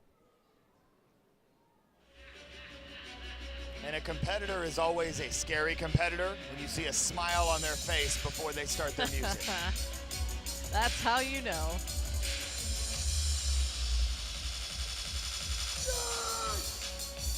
Definitely 2 solid performances, so Esteban is definitely going to have to bring it in this last form if he's going to take this title. Esteban won the last 2 overall grand championships in this division coming into the US Open. Starting with incredible speed and power. Look out for the raw difficulty, just absolutely insane. Right here as he goes into the first tricking combination, backside 9 hook, cart, huge D-leg full.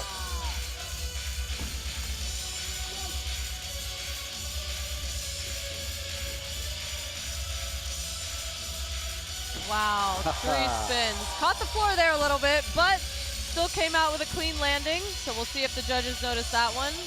Well, the problem with that catch was he had to try to come down over the top of the bow instead of getting underneath it. That's what caused the bow to go into the ground, and that is likely to be costly. Against competitors like Phillip Brume and Ben Jones, a mistake like that could cost you the grand championship. And you could finish the routine with something that is that insane as to throw the bow up do a Webster, which is a front flip off of one foot, and then catch it. He originated that move in a trick battle. Other competitors have done it in competition too, but Esteban Tremblay likes to put his signature stamp on that ending move. And you call him Air Canada. That's part of the reason why. I have to say, the Webster being one of my signature moves, throwing your bow into the air, flipping, landing as high up as he did, and catching that clean. I don't think I've ever seen anything like it. But despite that, and no matter how much I love Esteban, the stumble that he had on the triple is likely to be costly. It is, but I guess we're about to see what the judges saw. Our first competitor, Mr. Billow, 9.98, 9.7, 7, 7, and 8 for a total of 49.87 for Philip Brume. Second competitor was Mr. Benjamin Jones, 9.97, 9.98, 9.8, 8, and 7 for a total of 49.88. He loves you too. And last competitor, Esteban, scores are 9.99 across the board, equaling 49.95.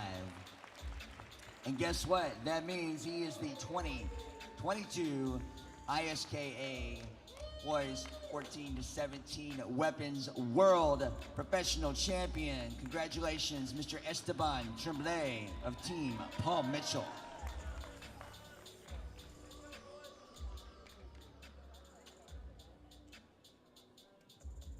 Well, he came all the way down from Montreal, Canada. He's going away. The world champion, Esteban Tremblay, is our winner with a score of 49.95. Congratulations once again to Esteban.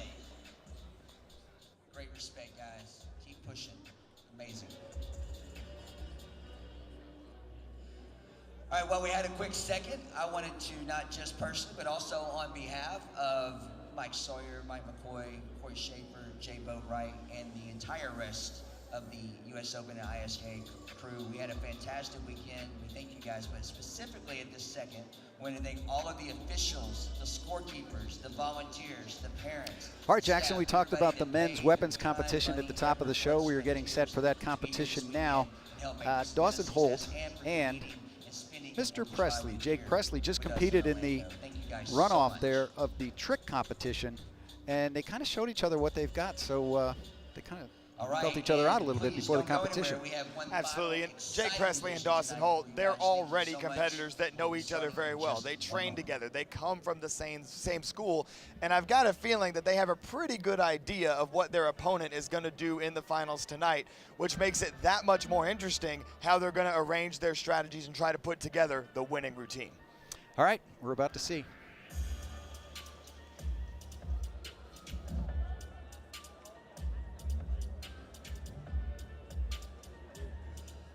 All right, as I mentioned, we have one more phenomenally exciting division. We like to close the show with this typically. This is the Men's Weapons ISKA World Championship. And for the audience and judges, we have 4 competitors in this division.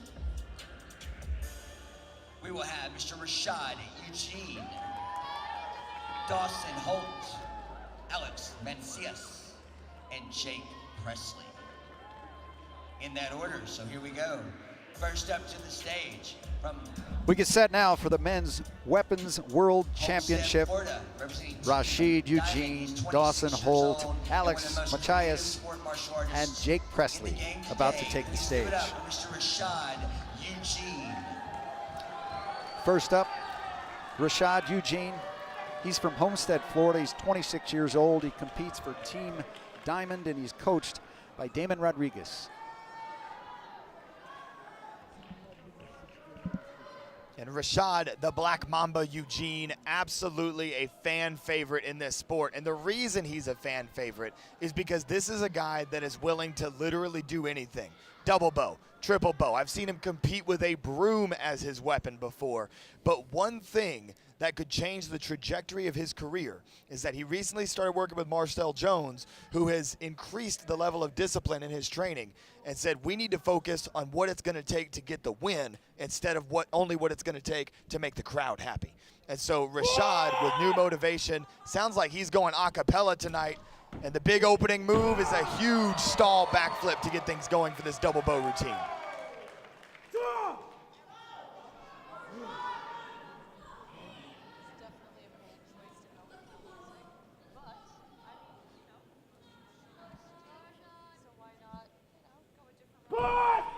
And strategically, I like it because it allows him to show power with his double bow routine.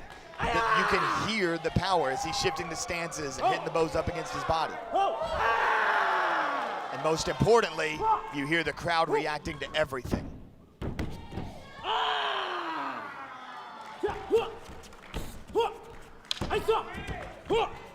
Reload, boom,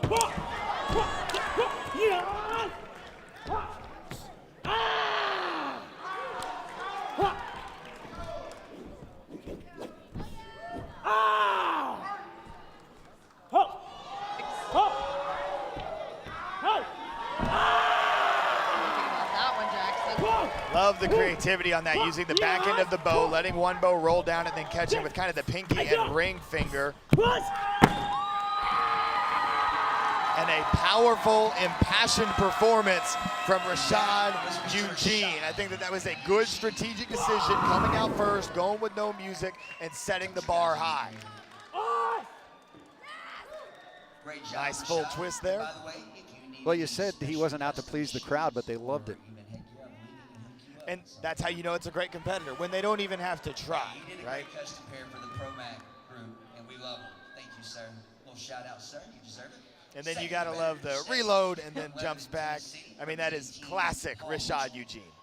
Welcome back, 18-year-old. It's a great first performance Dawson in the men's weapons division. Next up to the stage, Dawson Holt from Lebanon, Tennessee, 18 years old. He competes for Team Paul Mitchell Karate. He's been in the sport for 12 years, coached by Caitlyn Choka.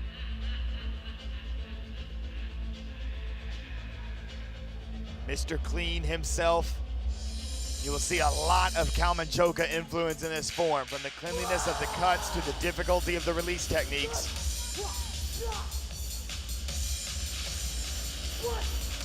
Great opening. I love how he just put his case down respectfully, didn't throw it or fling it. I respect that. Let's see what he's got. 100%.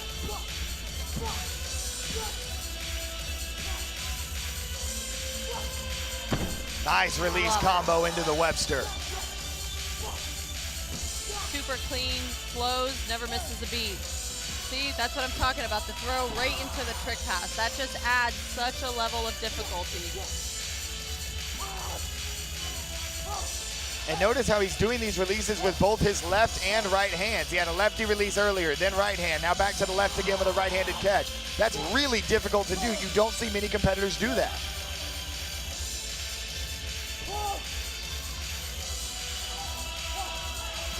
Around the back with the final release, and Dawson Holt brings the house down. A great performance.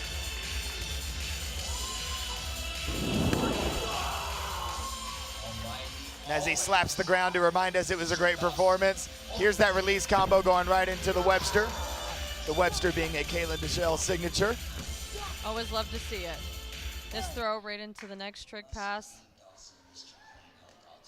Great form from Dawson Holt.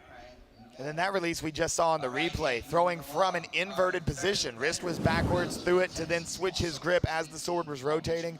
Really impressive. Next up from Brownsville, Texas, Alex Mancias, 19 years old. He too competes for Team Paul Mitchell, and he's coached by Tyler Weaver. We've seen quite a bit of Tyler on this stage in the past here at the US Open. Tyler Weaver absolutely had a ton of influence on Alex Mancias' style of kamas, and you'll see it in this form. Lineage goes back, including Rudy Raynon and the great John Valera.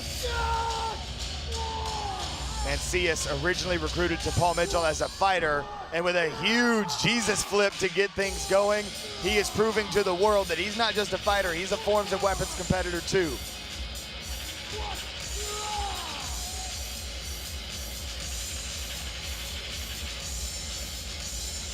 He currently leads the World Tour in overall Grand Championship wins in this division. Look at the strength and power going into those cuts. Oh, no, what a bummer.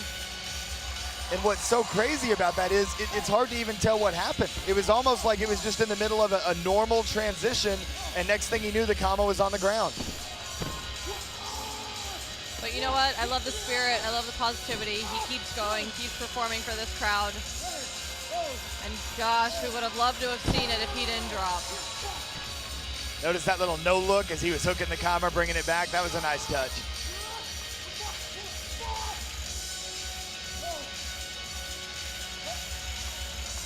Catch behind the back, right into the cart full.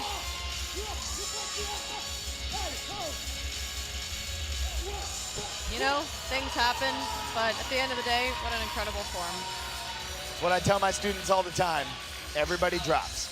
It's gonna happen to everybody. Sometimes it happens at the worst possible time, but if you're a professional, you handle it just like Alex Mancias just did. And here's a look at the drop. Alex is not in the competition, but he really wowed the crowd from start to finish. He just lost the finger roll. He was just doing a regular finger roll to transition into another move and just missed it. Happens to the best of us. Next up to the stage from Lebanon, Tennessee, he's 19 years old. He competes for Team Paul Mitchell, Jake Presley. Can he finish out the night with another title?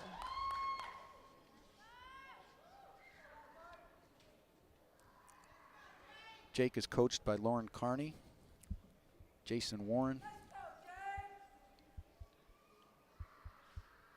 16 years in mixed martial arts and 16 years as a martial artist.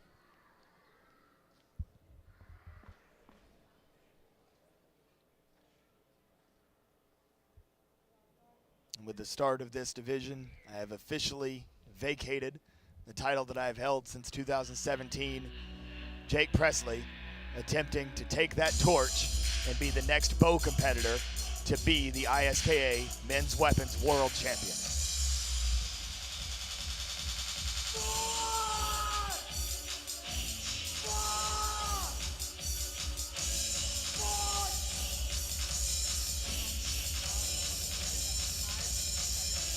You can see the intensity in his eyes.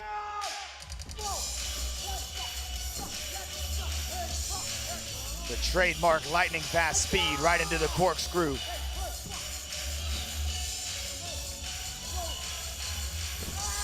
Nice double spin catch on the box cutter to the knee.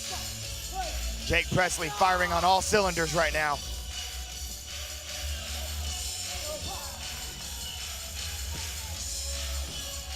Double spin right into the tricking. Nice hyper full, lands it. Nice wraparound release into the 540. He's in the home stretch. Horizontal release, neck roll. Signature move, Uranus, blind catch behind the back, and Jake Presley nails it. Ladies and gentlemen, we have got a battle on our hands for the new Men's Weapons ISKA World Champion. It all comes down to the judges.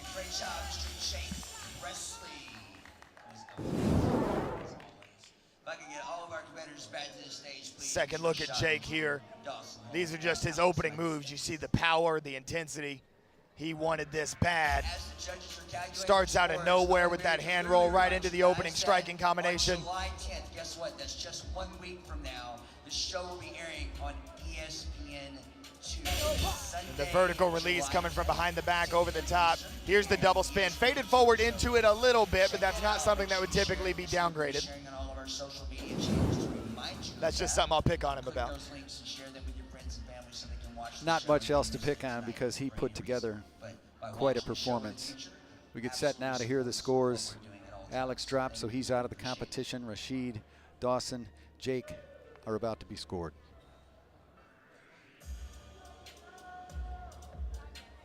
All right, we've got judges finishing up their scores for all 4 of these competitors. Rashad knows he's going to be scored first, so he's moving into position. All right.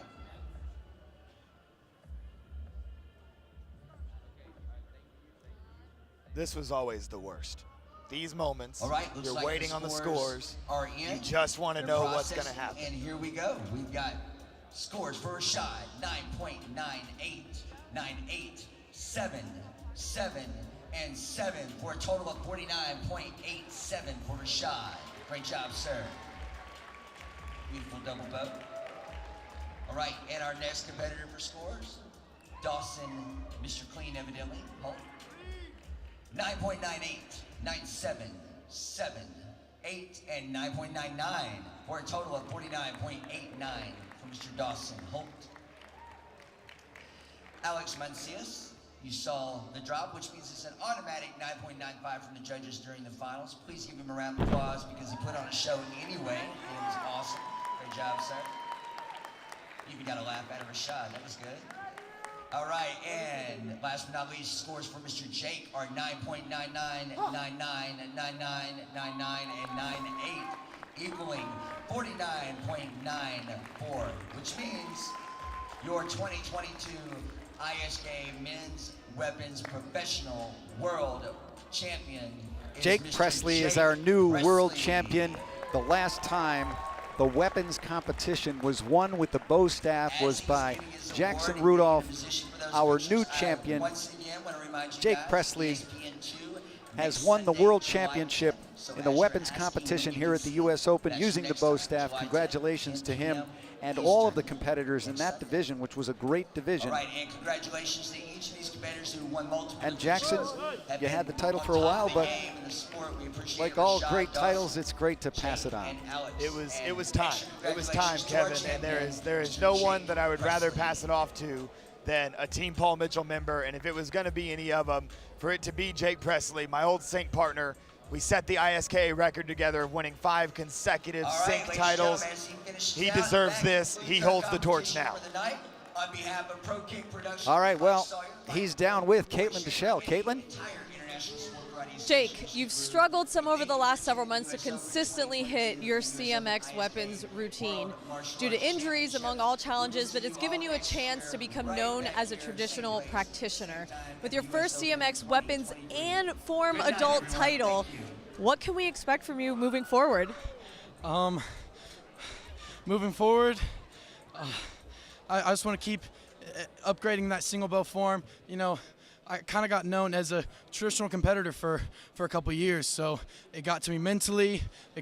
Physically I was hurt as well, but be able to bounce back and come back hard this weekend, get the traditional overall win, get the CMX overall win, and then get that weapons ISK. It's moving forward. I don't know. I got to come for your amount. I got to get that 18. Well, you did absolutely amazing. Couldn't even tell you were hurt. You looked fantastic. As always, traditional CMX, you're an amazing competitor. So congratulations. Kevin, Jackson, had an absolutely blast commentating with you. I miss being up on this stage, but I'm happy to be here and be a part of it. Back to you guys. All right, thanks so much, Caitlyn, and congratulations once again to Jake Presley. What a night we had here at the U.S. Open. Once again, we saw so many great performances and world records being competed and won. Performances like this, and I just want to say thanks to Lauren Carney, to Mike McCoy, to Mike Sawyer, to Jay Boatwright, and for Jackson Rudolph and Caitlyn Dessard. It's always a pleasure to work with both of you. And this year's U.S. Open, we had some great breaking. We had the sync competition, some amazing competitions with the bow, and with so many other performers here that were great to watch. Thanks everyone for joining us. We'll see you again next year from the U.S. Open ISKA World Championships.